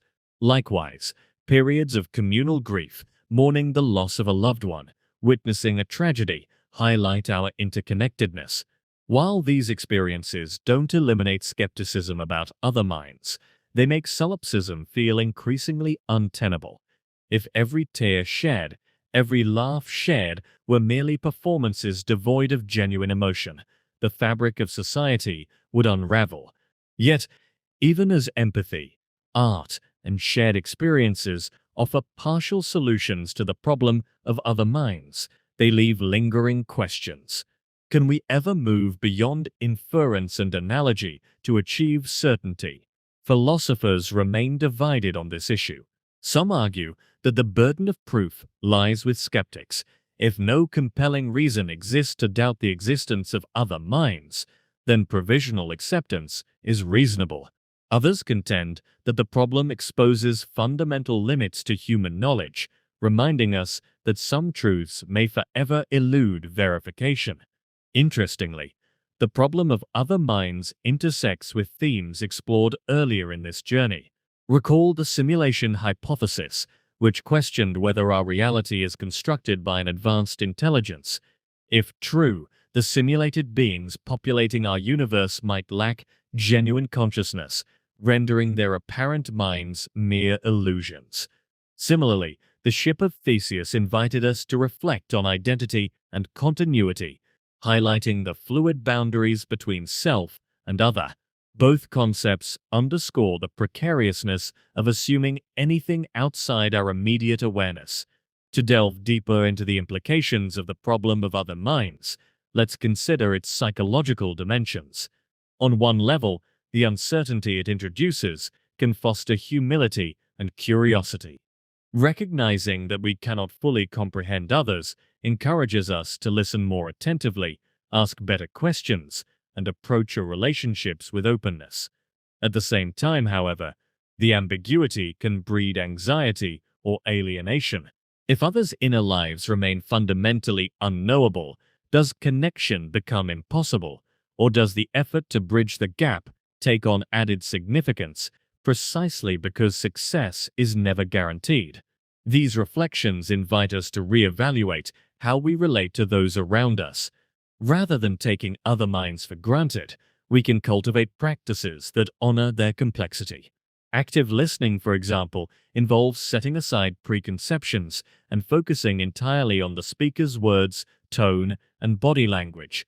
By doing so, we create space for authentic dialogue, acknowledging the richness of perspectives different from our own. Similarly, acts of kindness and compassion affirm the dignity of others, regardless of whether we fully understand their motivations or struggles.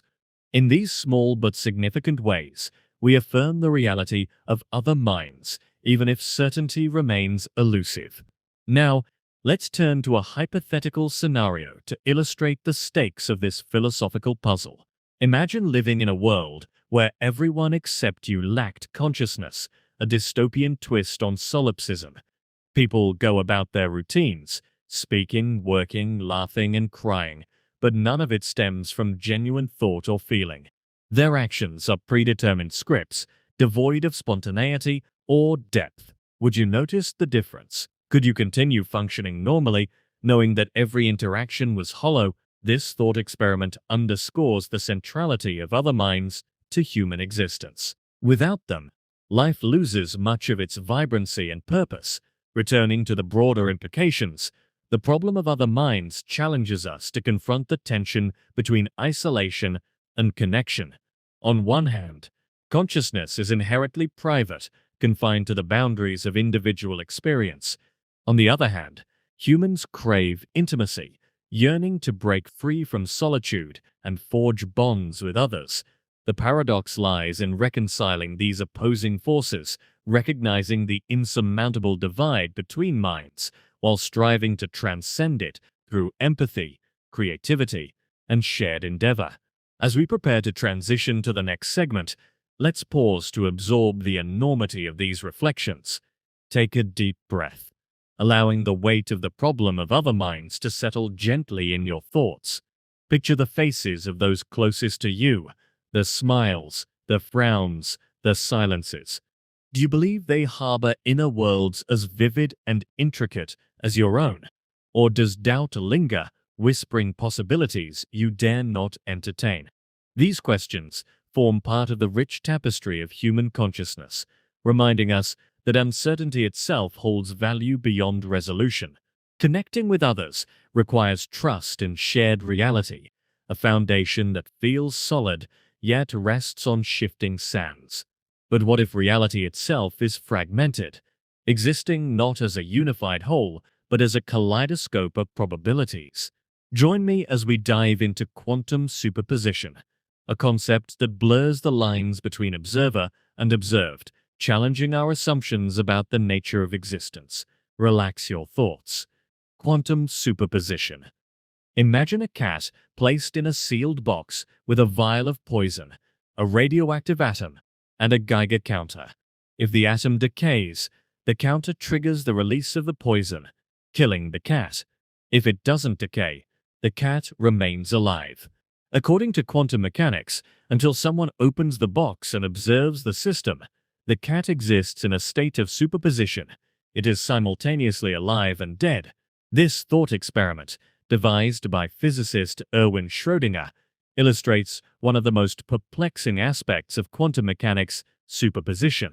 It challenges our classical understanding of reality, suggesting that particles, or even entire systems, can exist in multiple states at once until they are observed. But what does this mean for the nature of existence itself? Does reality hinge on observation, or is it inherently probabilistic, existing as a cloud of possibilities until measured? At its core, Quantum superposition defies the deterministic worldview that has dominated human thought for centuries. In classical physics, objects have definite properties regardless of whether anyone is looking at them.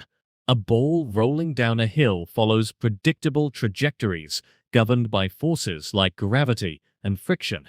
Its position and velocity can be calculated with precision at any given moment. Quantum mechanics, however, introduces an entirely different framework. At the subatomic level, particles such as electrons or photons don't occupy fixed positions or states until they are observed. Instead, they exist in a superposition of all possible states, described mathematically by a wave function, a mathematical entity encoding probabilities rather than certainties. When a measurement occurs, the wave function collapses and the particle assumes a single definite state. The implications of this idea are staggering. It suggests that reality isn't something stable and objective, but rather fluid and contingent upon interaction. To use Schrödinger's metaphorical cat, the act of opening the box determines whether the feline inside is alive or dead. Before observation, the cat is suspended in a liminal space, neither fully one nor the other. While this example was intended to highlight the absurdity of applying quantum principles to macroscopic objects, it underscores how deeply unsettling superposition is when extended beyond the microscopic realm. The notion that particles and potentially larger systems exist in multiple states simultaneously forces us to rethink not just science, but also philosophy, metaphysics, and even ethics. To better understand the concept of superposition, let's delve into its mechanics. Imagine an electron orbiting an atom. In classical terms, we might envision it as a tiny particle moving along a well-defined path. However, quantum mechanics tells us that the electron doesn't follow a specific trajectory. Instead, it behaves more like a cloud of probability, spread out across various locations around the nucleus. These potential positions aren't merely theoretical, they represent actual physical possibilities.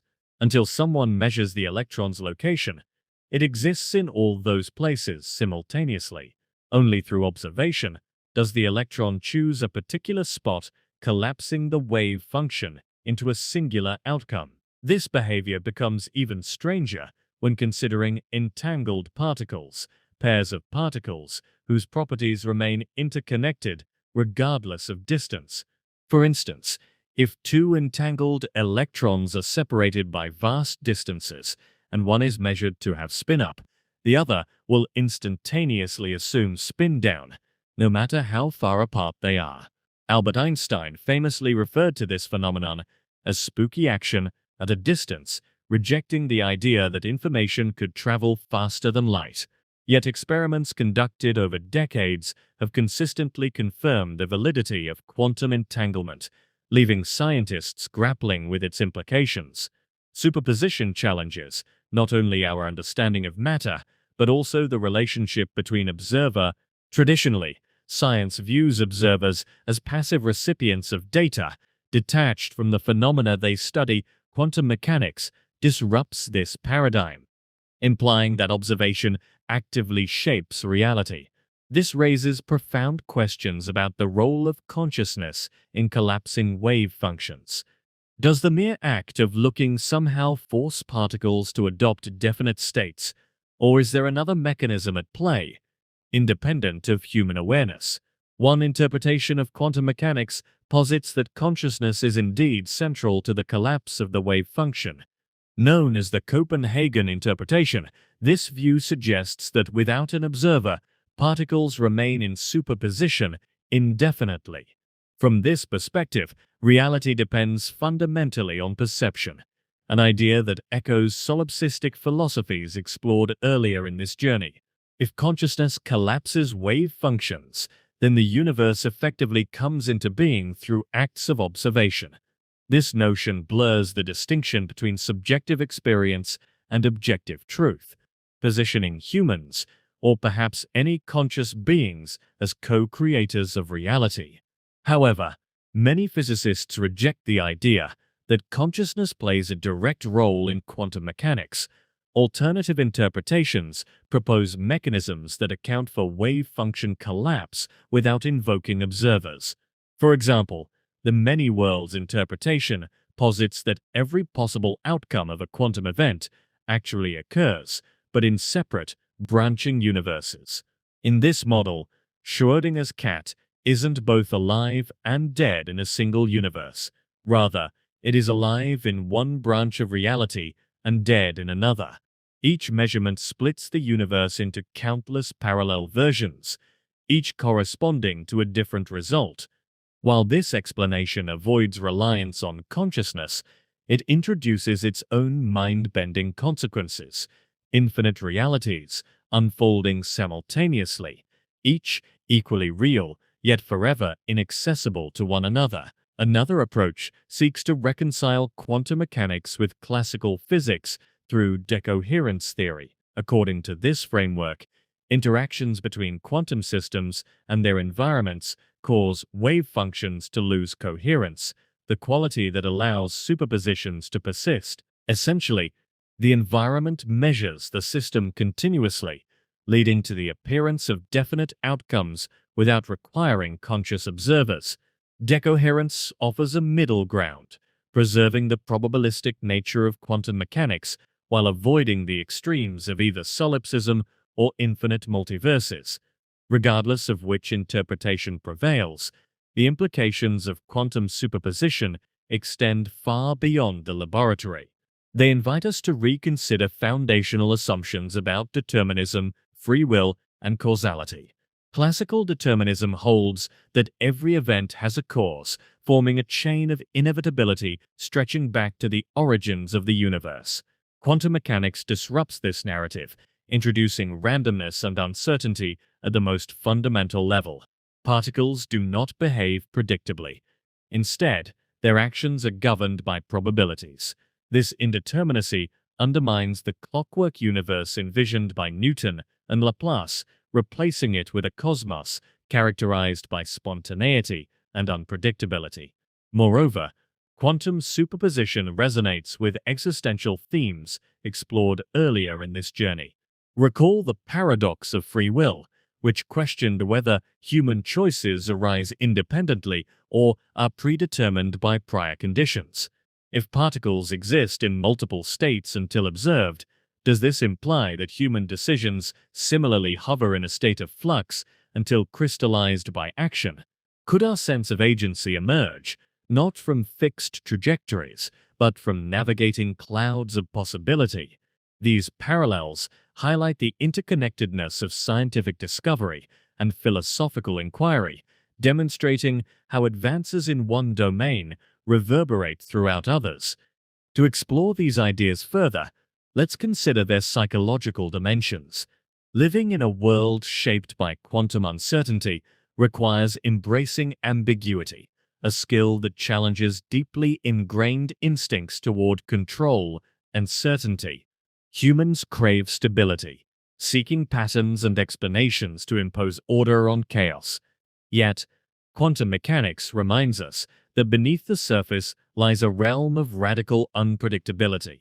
Embracing this truth can foster resilience, teaching us to adapt gracefully to change rather than resist it. At the same time, it invites humility, acknowledging the limits of human knowledge and the vastness of mysteries yet unsolved. Art and literature often reflect humanity's struggle to reconcile with uncertainty. Surrealist paintings, for example, capture the surreal, dreamlike qualities of quantum phenomena, blending disparate elements into cohesive wholes. Writers like Jorge Luis Borges and Italo Calvino weave narratives that blur boundaries between reality and imagination, echoing the fluidity of quantum states. Even popular culture engages with these themes, from films like Inception to novels like The Three-Body Problem. Through creative expression, we grapple with the disorienting implications of quantum mechanics, transforming abstract concepts into tangible experiences. Returning to Schrödinger's cat, let's imagine extending the thought experiment to human life. Suppose your future unfolds in superposition, encompassing infinite possibilities simultaneously.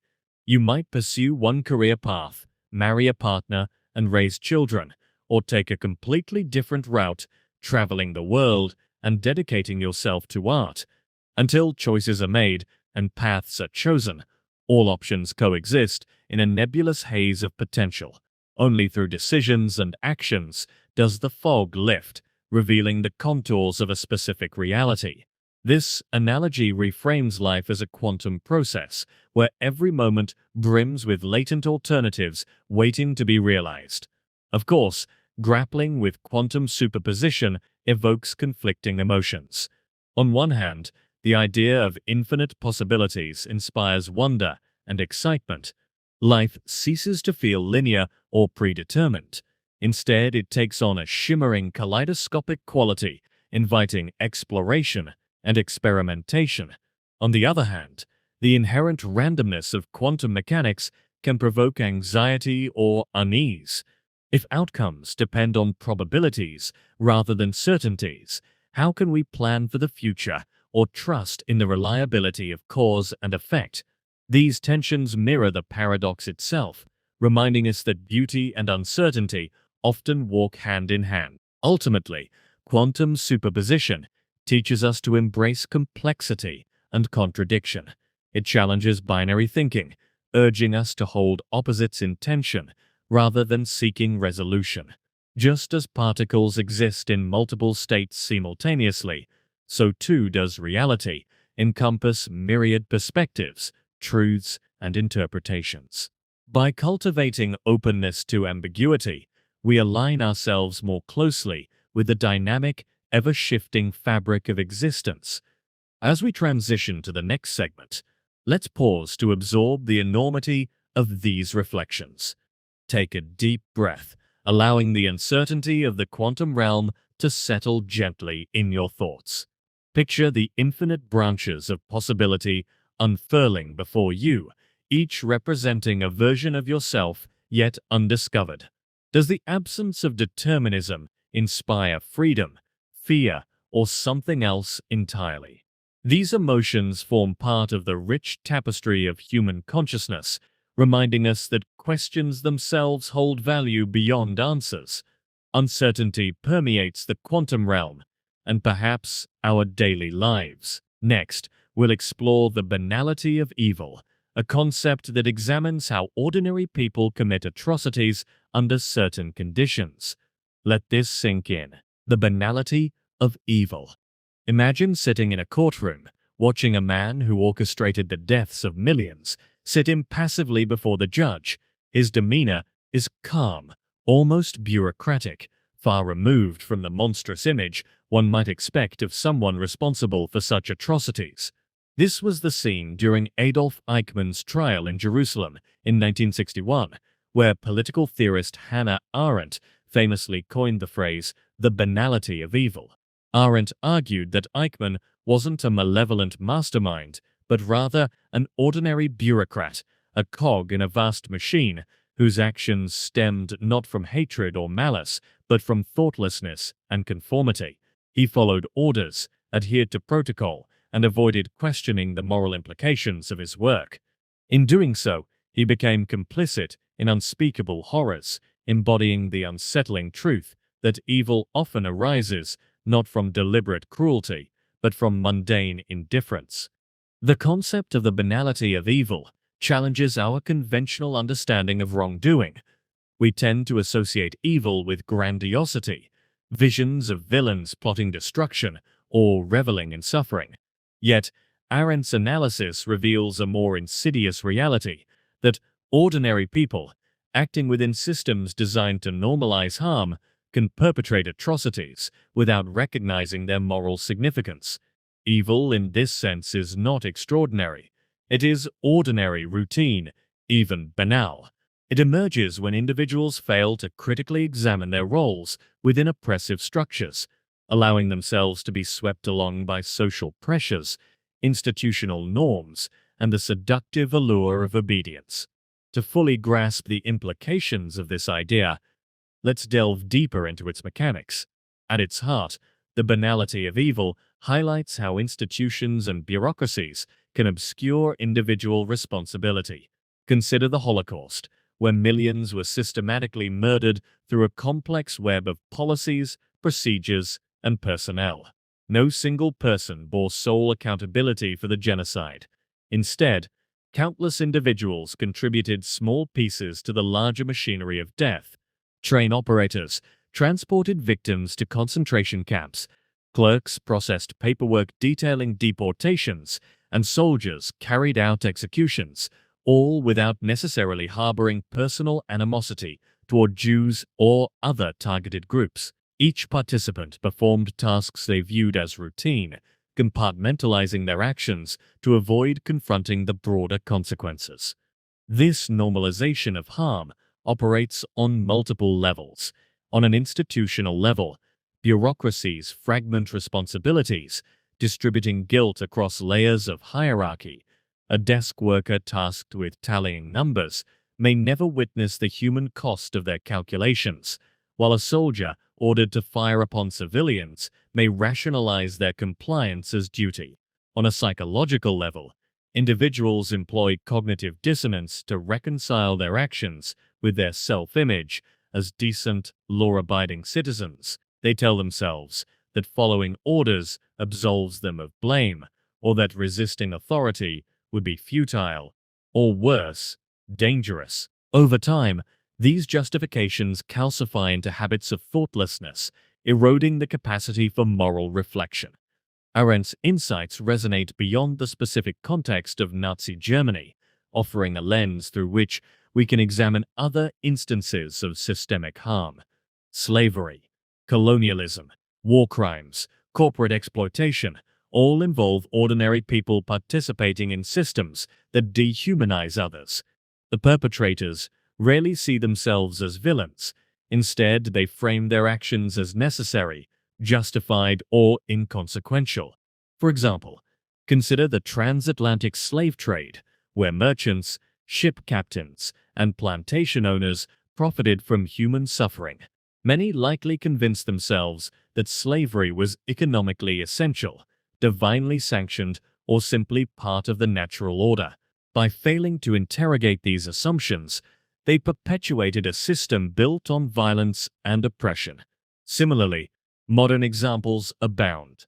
Employees at tech companies may design algorithms that reinforce racial bias or invade privacy, believing their contributions are too minor to matter. Factory workers, assembling products under exploitative conditions, may focus solely on earning a paycheck, ignoring the ethical implications of their labor.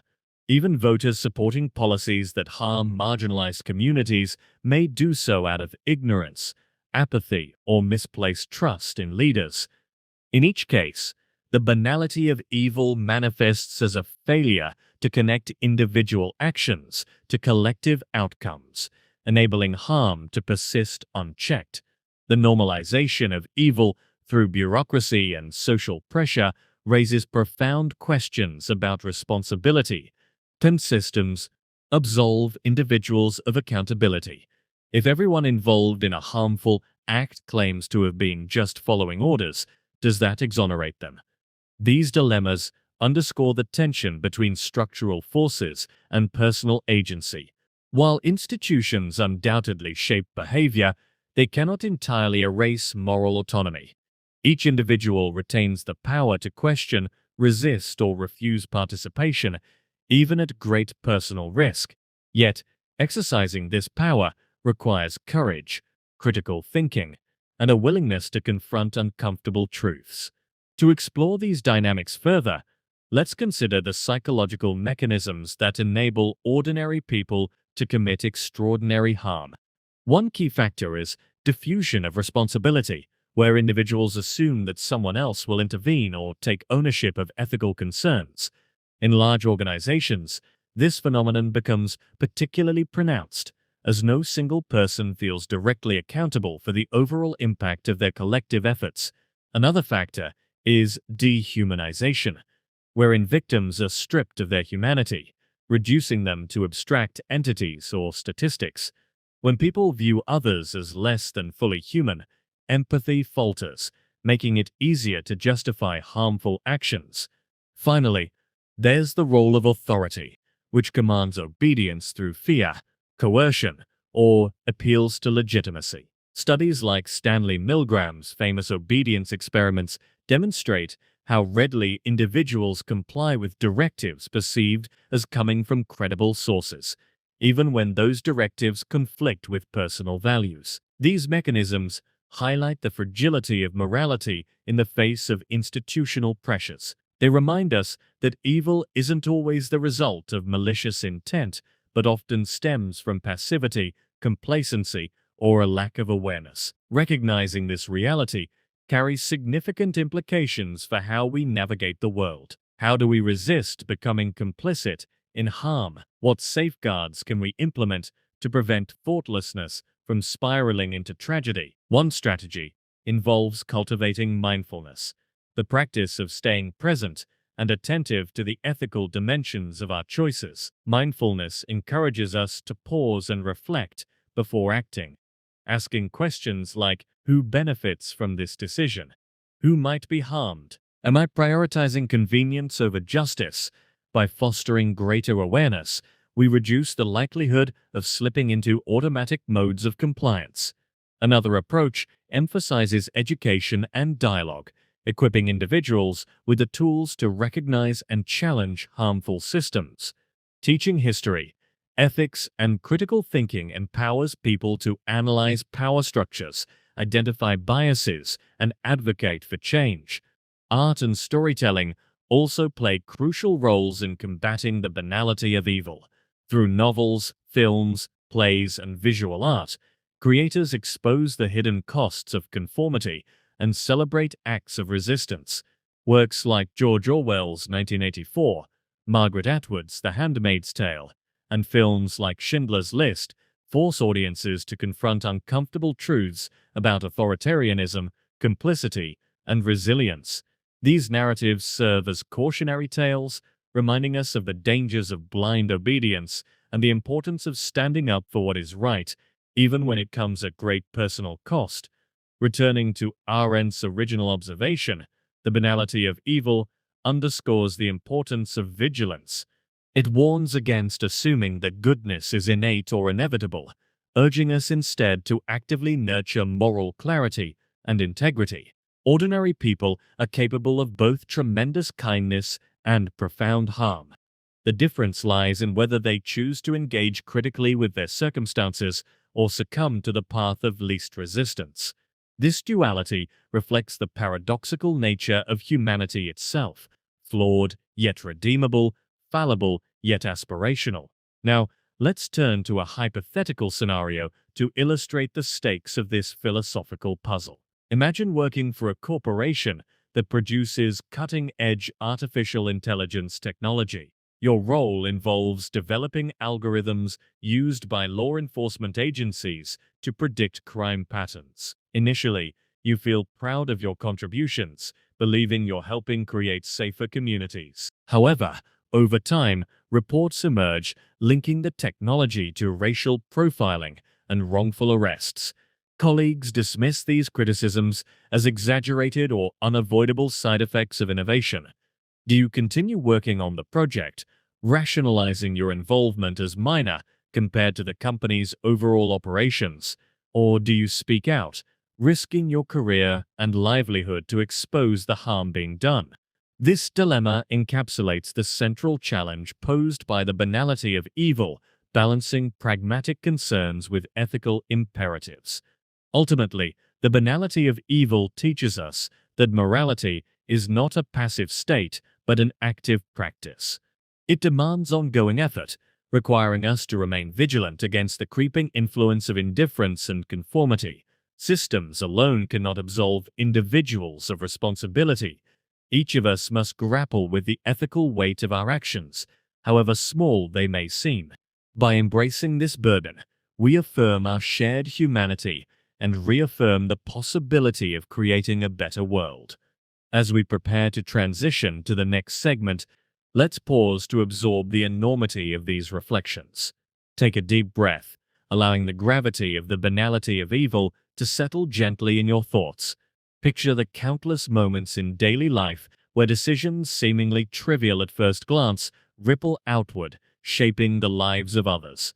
Does the recognition of this interconnectedness inspire accountability, despair, or something else entirely? These emotions form part of the rich tapestry of human consciousness, reminding us that questions themselves hold value beyond resolution. Evil's banality underscores the importance of awareness, a theme that resonates deeply with existential fulfillment. But what role does happiness play in navigating life's complexities? Join me as we unpack the hedonic treadmill, exploring why material gains rarely lead to lasting satisfaction and what truly brings contentment. Find comfort in stillness.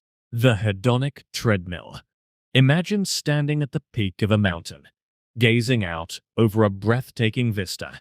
You've worked tirelessly to reach this moment, scaling steep inclines, enduring harsh winds, and pushing past physical limits. For a fleeting instant, you feel an overwhelming surge of happiness, as though all your efforts have been validated. But then, something curious happens. Days later, back in the comfort of your home, that euphoria begins to fade. The thrill of accomplishment subsides, replaced by a familiar baseline of contentment or perhaps even restlessness. This phenomenon, known as the hedonic treadmill, reveals a fundamental truth about human nature. No matter how much success or pleasure we achieve, we inevitably adapt and return to a default level of happiness. The climb may bring temporary joy, but it rarely alters the long-term trajectory of our emotional well-being. At its core, the hedonic treadmill, also called hedonic adaptation, describes humanity's remarkable ability to adjust to new circumstances, whether positive or negative. When life improves through promotions, wealth, relationships, or achievements, we experience a spike in happiness. However, this boost is often short-lived. Over time, we grow accustomed to these changes, and our sense of satisfaction resets to its original baseline. Similarly, when faced with setbacks such as loss, illness, or failure, we initially suffer deeply. Yet, given enough time, most people rebound, returning to their pre-existing levels of well-being. This psychological mechanism serves as both a blessing and a curse, enabling resilience while undermining sustained fulfillment. To truly grasp the mechanics of the hedonic treadmill, let's delve into its underlying processes. Picture someone who wins the lottery, a scenario often romanticized as the ultimate ticket to lifelong happiness. Studies tracking lottery winners reveal a surprising pattern. While they initially report heightened joy, within months or years, their levels of happiness regress to where they were before the windfall. Why does this happen? The answer lies in our brain's adaptive tendencies. Positive events trigger bursts of dopamine, the neurotransmitter associated with pleasure and reward. However, repeated exposure dulls these responses, reducing their intensity over time. What once felt extraordinary becomes ordinary, prompting us to seek new sources of stimulation to recreate the initial high. This cycle of craving and adaptation perpetuates the hedonic treadmill, creating a relentless pursuit of more. A promotion at work might bring pride and validation, but soon enough, the novelty wears off, leaving room for ambition to shift toward the next goal. A lavish vacation offers excitement and relaxation, yet upon returning home, the glow fades, replaced by routine. Even relationships follow this pattern. The honeymoon phase gives way to the steady rhythm of daily life. Each step forward feels meaningful in the moment, but collectively, they contribute to a sense of stagnation, as if we're running in place despite expending tremendous effort. The implications of the hedonic treadmill challenge deeply ingrained cultural narratives about success and happiness. Modern society often equates achievement with fulfillment, urging individuals to strive for bigger houses, higher salaries, and greater recognition. Yet, Research consistently shows that material gains have diminishing returns when it comes to well-being. Beyond meeting basic needs like food, shelter, and security, additional wealth contributes little to lasting happiness. Instead, what matters most are intangible factors such as social connections, purpose, and inner peace. This realization forces us to confront uncomfortable questions. If external accomplishments fail to deliver enduring satisfaction, should we abandon the pursuit of progress altogether? Or is there another path, one that balances ambition with contentment? One potential solution lies in shifting focus from constant improvement to cultivating gratitude and presence. Rather than chasing the next milestone, we can learn to savor the journey itself, finding joy in small everyday moments. Mindfulness practices exemplify this approach, encouraging individuals to engage fully with the present rather than fixating on future goals or past regrets. By training ourselves to notice beauty in simplicity, a warm cup of tea, a kind word from a friend, the sound of birdsong, we counteract the insatiable drive for more. In doing so, we disrupt the cycle of hedonic adaptation, anchoring our happiness in experiences rather than possessions. Consider, for example, the difference between acquiring a luxury car and spending quality time with loved ones. The former might generate excitement initially, but as the shine wears off, so too does the accompanying joy. The latter, however, fosters deeper bonds and shared memories that endure beyond fleeting pleasures. Relationships, unlike material goods, resist the pull of adaptation because they evolve dynamically, offering continual opportunities for growth and connection. Investing in people rather than things thus provides a more reliable foundation for lasting happiness. Another strategy involves reframing our understanding of success. Instead of measuring it solely in terms of external markers, titles, income, accolades, we can define it based on intrinsic values such as personal growth, contribution to others, and alignment with one's authentic self. This perspective aligns with research showing that activities promoting autonomy, competence, and relatedness enhance well-being more effectively than superficial rewards. Volunteering, pursuing creative passions, or mentoring others exemplifies this principle, as these endeavors fulfill fundamental psychological needs while fostering a sense of purpose. Art and literature frequently explore the tension between ambition and contentment, reflecting humanity's struggle to reconcile competing desires. Novels like Leo Tolstoy's Anna Karenina and Scott Fitzgerald's The Great Gatsby critique the hollow promises of materialism, portraying characters whose relentless pursuit of wealth and status leaves them unfulfilled. Conversely, works like Henry David Thoreau's Walden celebrate simplicity and self-reliance, advocating for a life attuned to nature and introspection. These narratives remind us that true happiness often resides not in grand achievements, but in quiet appreciation of life's subtleties. Returning to the metaphor of the treadmill, let's consider its broader existential implications. Running faster doesn't change the fact that we remain stationary. Similarly, accumulating more doesn't alter our fundamental state of being.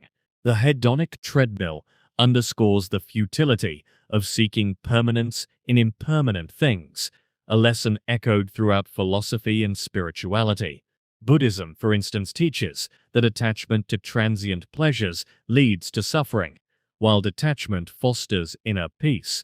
Stoicism emphasizes focusing on what we can control, our thoughts, attitudes, and actions, rather than obsessing over outcomes beyond our influence. Both traditions offer timeless wisdom for navigating the paradoxes of human desire. Now, let's imagine applying these insights to a hypothetical scenario. Suppose you've spent years climbing the corporate ladder, sacrificing weekends, hobbies, and personal relationships in pursuit of professional acclaim. Finally, you land your dream job, complete with a corner office and six-figure salary. Initially, you revel in the triumph, basking in the admiration of colleagues and peers. But as weeks turn into months, the luster begins to fade. The long hours feel draining, the pressure mounts, and you find yourself yearning for something deeper, a sense of meaning that transcends titles and paychecks. This moment of reckoning presents an opportunity to reevaluate priorities. Do you continue chasing external validation, knowing it will likely leave you unsatisfied? Or do you pivot toward pursuits that nourish your soul, even if they lack societal prestige? These reflections invite us to reconsider the relationship between effort and fulfillment. While hard work and ambition undoubtedly play important roles in shaping our lives, they must be balanced with mindfulness and intentionality. Striving for excellence need not conflict with embracing contentment. Indeed, the two can coexist harmoniously when approached with clarity and purpose.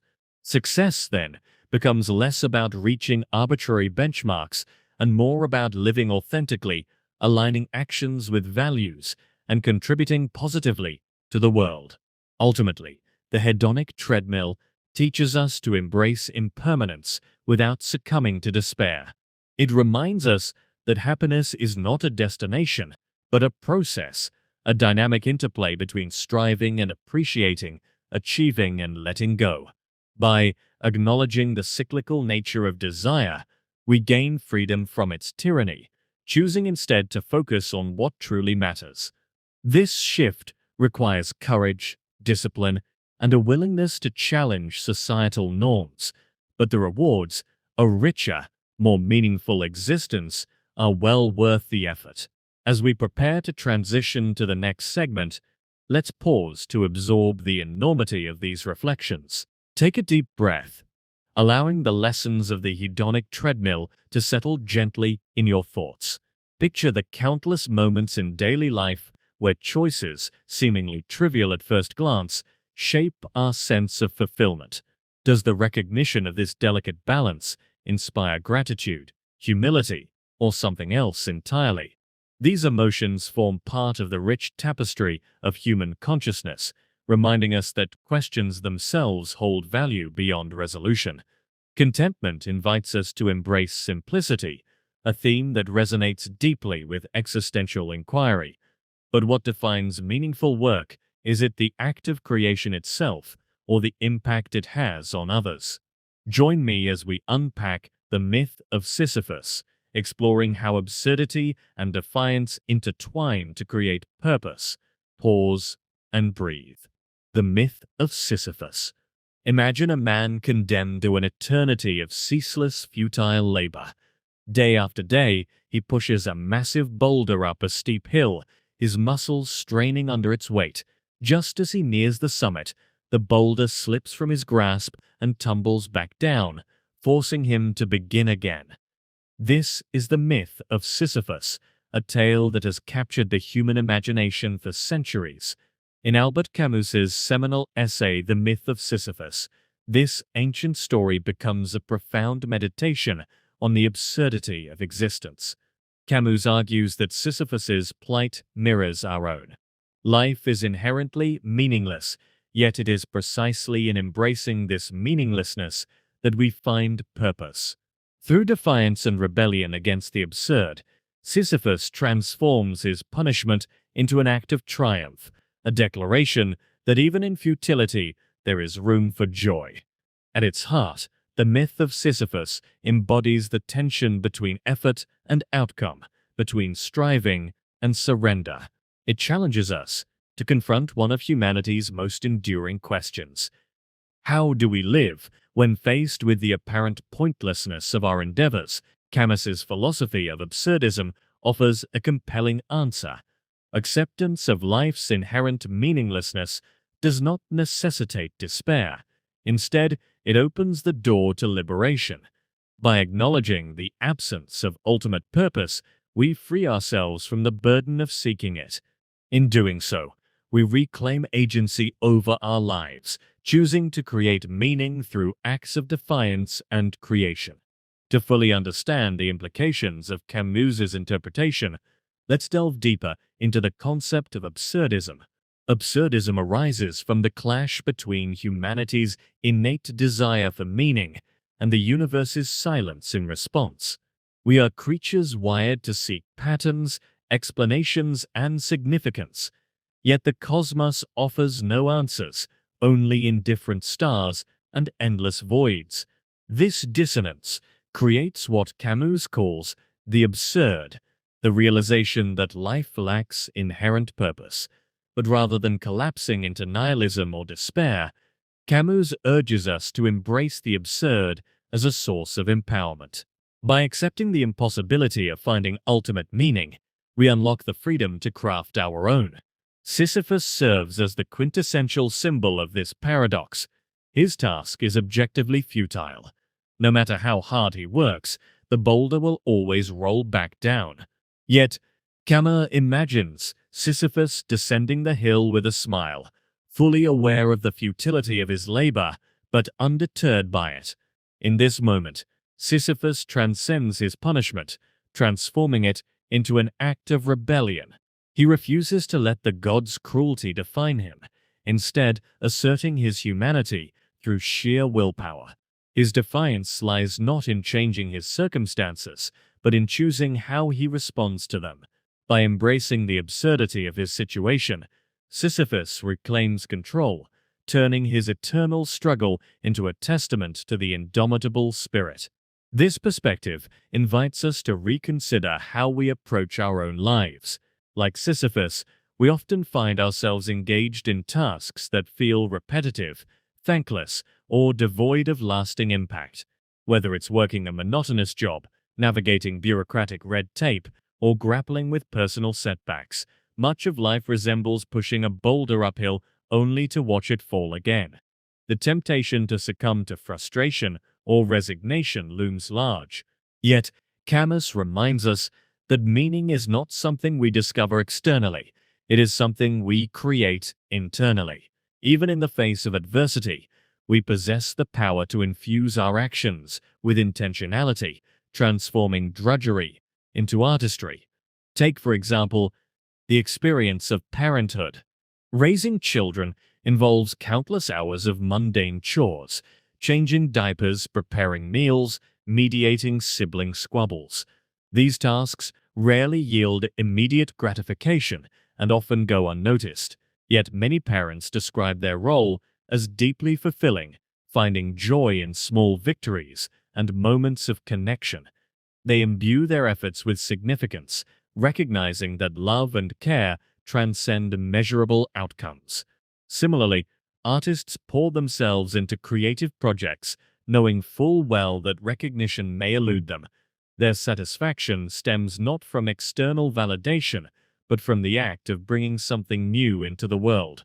Both scenarios exemplify Camus's vision of defiant creation, where individuals assert their humanity by choosing to engage fully with life despite its uncertainties.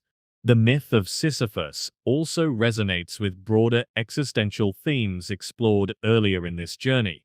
Recall the hedonic treadmill, which revealed the fleeting nature of material success and the importance of cultivating gratitude and presence. Like Sisyphus, we adapt to new circumstances, returning to a baseline level of happiness regardless of external achievements. However, while the hedonic treadmill emphasizes contentment through simplicity, Camus advocates for a more active form of engagement. Rather than merely accepting life's impermanence, he encourages us to confront it head-on, forging meaning through acts of resistance and self-expression.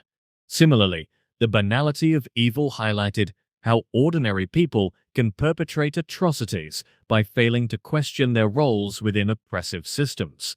Sisyphus' rebellion offers a counterpoint to this passivity, demonstrating the transformative potential of critical awareness and deliberate action. While those complicit in harm normalize injustice through conformity, Sisyphus rejects normalization altogether, asserting his individuality in the face of overwhelming odds. His story reminds us that moral courage requires not just recognizing wrongdoing, but actively resisting it. even when resistance seems futile. To explore these ideas further, let's consider the psychological dimensions of absurdism. On one level, confronting life's meaninglessness can evoke profound discomfort. Humans crave stability, predictability, and coherence, seeking narratives that provide structure and direction. The absence of such frameworks threatens our sense of identity and security. Yet, paradoxically, embracing absurdity fosters resilience. By relinquishing the illusion of control, we develop greater flexibility, learning to navigate uncertainty with grace and humor. This shift in mindset allows us to focus less on distant goals and more on the present moment, finding beauty in the process rather than fixating on outcomes.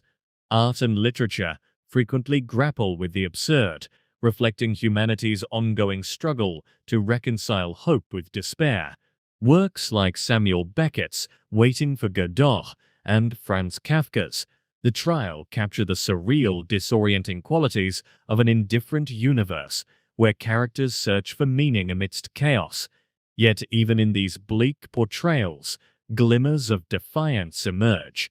Vladimir and Estragon in Godot, though trapped in a cycle of waiting, persist in their camaraderie and curiosity, refusing to abandon each other or succumb to apathy.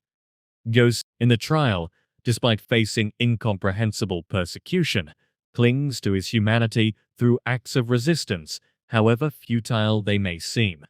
These narratives underscore the enduring appeal of absurdism, offering solace in shared vulnerability and creativity. Returning to Camus' vision, the implications of absurdism extend far beyond philosophical abstraction. They invite practical applications, encouraging individuals to live authentically and intentionally. One strategy involves reframing failure as part of the journey rather than its endpoint. When viewed through the lens of absurdism, setbacks lose their sting, becoming opportunities for growth and reinvention. A writer whose manuscript is rejected multiple times might choose to see each rejection as evidence of perseverance rather than inadequacy. An entrepreneur whose business fails might draw strength from the knowledge that risk-taking itself constitutes success. By adopting this perspective, we cultivate resilience, transforming obstacles into stepping stones. Another approach centers on cultivating mindfulness and presence. Absurdism aligns closely with practices like meditation and stoicism, which emphasize focusing on what we can control, our thoughts, attitudes, and actions, rather than obsessing over uncontrollable outcomes. By staying grounded in the here and now, we mitigate anxiety about the future and regret over the past. Each breath becomes an affirmation of existence, each step a celebration of movement. This alignment with the present counters the pull of absurdity, grounding us in tangible reality rather than abstract speculation. Now, let's imagine applying these insights to a hypothetical scenario. Suppose you've dedicated years to pursuing a dream career as a musician. Despite talent and dedication, success remains elusive, with gigs scarce and recognition minimal. Frustration mounts as doubt creeps in, whispering that your efforts are wasted. Yet, inspired by Camus's philosophy, you decide to reframe your perspective. Instead of measuring worth by external metrics, you focus on the intrinsic rewards of creating music, the joy of composing melodies, the thrill of performing live, the connections forged with fellow musicians and audiences. You recognize that while fame may never come, the act of sharing your art enriches both yourself and others. This shift in mindset transforms frustration into fulfillment, allowing you to embrace absurdity without losing sight of passion. Ultimately, the myth of Sisyphus teaches us that meaning is not something we uncover, but something we construct. It challenges us to reject passive acceptance of life's hardships, urging instead active participation in shaping our responses. Rebellion against absurdity need not be grandiose. It can manifest in small, everyday acts of courage and creativity. Writing a poem, planting a garden, volunteering at a shelter, all embody defiance against meaninglessness, affirming humanity's capacity to create beauty and connection even in the bleakest conditions. As we prepare to transition to the next segment, let's pause to absorb the enormity of these reflections. Take a deep breath, allowing the lessons of absurdism to settle gently in your thoughts. Picture Sisyphus descending the hill, his face illuminated by a quiet smile, his spirit unbroken by the weight of his task. Does his defiance inspire admiration, humility, or something else entirely? These emotions form part of the rich tapestry of human consciousness, reminding us that questions themselves hold value beyond resolution. Defying absurdity leads us naturally to creation, a theme that echoes in the final segment of our journey. Finally, we'll explore the anthropic principle, examining how human existence shapes our understanding of the universe. Drift softly. The anthropic principle. Imagine standing on a quiet beach at dusk, gazing out at the vast expanse of the ocean as the waves lap gently against the shore.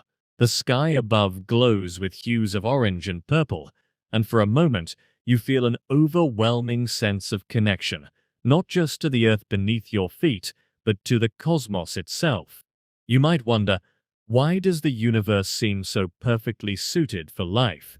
Why are the constants of nature, like the strength of gravity or the precise balance of subatomic forces, tuned in such a way that allows stars to form, galaxies to spiral, and planets like ours to harbor beings capable of asking these questions? This is the essence of the anthropic principle, the idea that the conditions of the universe appear fine-tuned because observers exist to witness them. It is both a scientific hypothesis and a philosophical provocation, challenging us to reconsider our place within the grand tapestry of existence. At its core, the anthropic principle seeks to address one of the most profound mysteries in cosmology: why the universe seems uniquely tailored for life. To understand this concept fully, we must first delve into its two primary forms, the weak anthropic principle and the strong anthropic principle, each offering distinct interpretations of the relationship between observers and the cosmos. The weak anthropic principle posits that the reason the universe appears finely tuned for life is simply because we are here to observe it. In other words, if the fundamental constants of physics were even slightly different, if gravity was stronger or the nuclear forces weaker, life as we know it would not have emerged. Therefore, the fact that we find ourselves in a universe compatible with our existence is not surprising. It is a prerequisite for our presence. From this perspective, the apparent fine-tuning of the universe is less about cosmic purpose and more about selection bias. Just as fish don't marvel at the water they swim in, humans may be predisposed to overlook how their very existence depends on the specific conditions of the universe. In contrast, the strong anthropic principle takes a bolder stance, suggesting that the universe must be conducive to life, because life plays a role in shaping reality itself. This interpretation implies a deeper interconnectedness between consciousness and the cosmos, raising questions about whether observation actively influences the fabric of existence. Some proponents of the strong anthropic principle argue that life is not merely a byproduct of the universe's parameters, but rather a driving force behind them. This view aligns intriguingly with certain interpretations of quantum mechanics, where the act of measurement collapses wave functions and determines outcomes. Could it be that the universe exists in its current state because intelligent beings are here to observe it? To explore these ideas further, let's examine the underlying mechanisms that make the universe appear so precisely calibrated. Modern physics has identified numerous examples of what scientists call cosmic coincidences.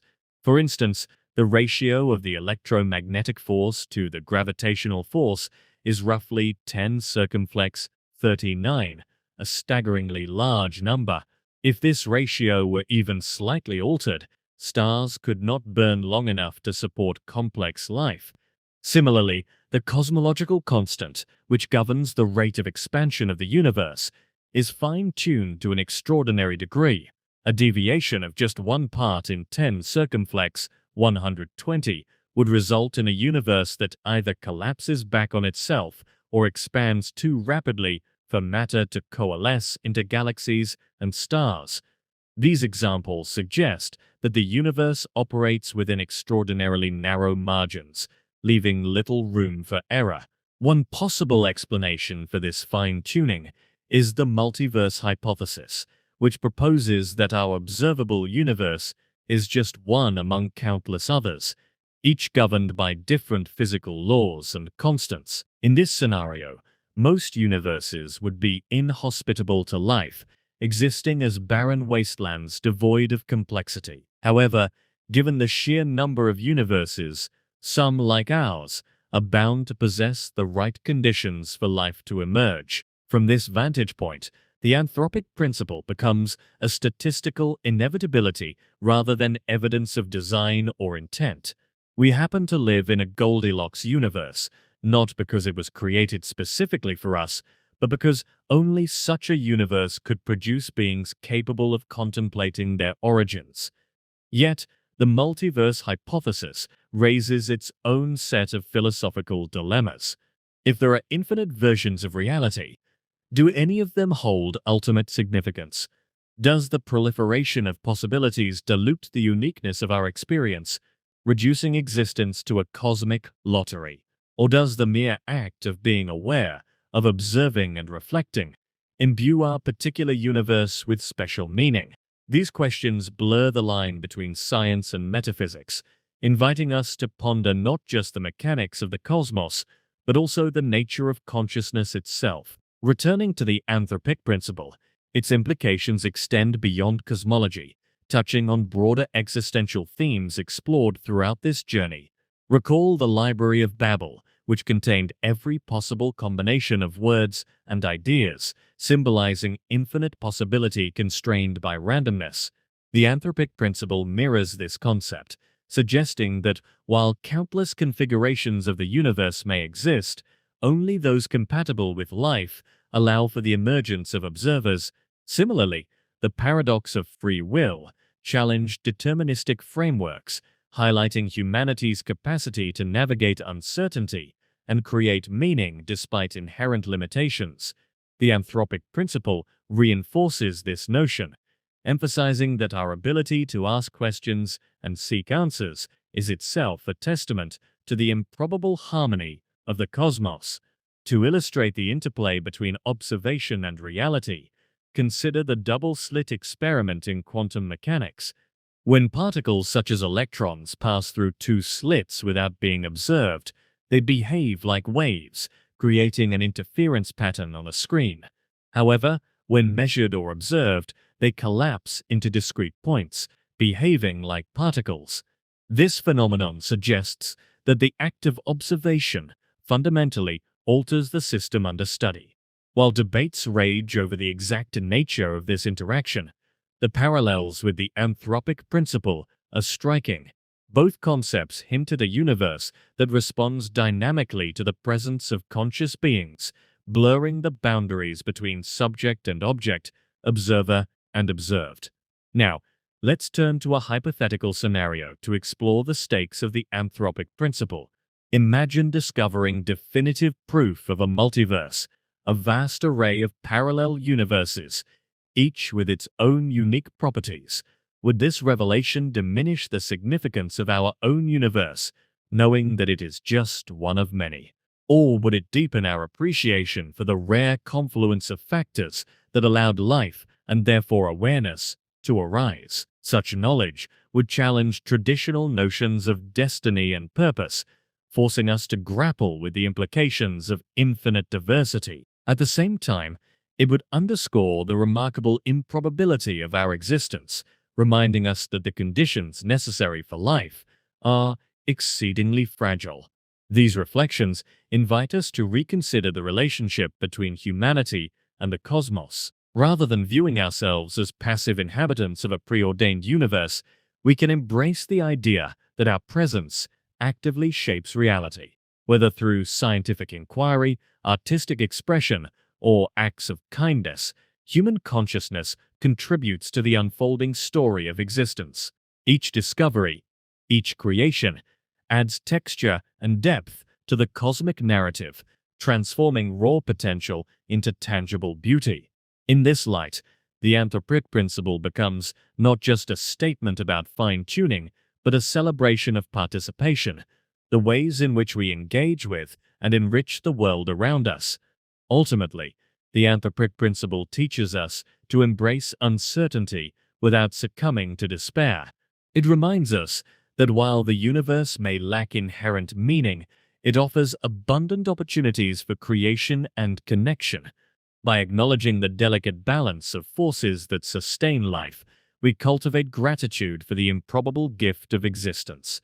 And by recognizing our role as co-authors of reality, we affirm the power of choice, creativity, and compassion to shape the future. As we bring this journey to a close, let's pause to absorb the enormity of these reflections. Take a deep breath, allowing the lessons of the anthropic principle to settle gently in your thoughts. Picture the infinite expanse of the cosmos stretching outward in all directions, teeming with possibilities yet anchored by the singular spark of awareness that defines your presence. Does the recognition of this delicate equilibrium inspire awe, humility, or something else entirely? These emotions form part of the rich tapestry of human consciousness, reminding us that questions themselves hold value beyond resolution. Existence is a tapestry woven with questions, threads of wonder, curiosity, and contemplation that bind us together across time and space. As you drift off to sleep tonight, let these thoughts unravel softly in your mind, carrying you toward dreams of infinite possibility. Good night.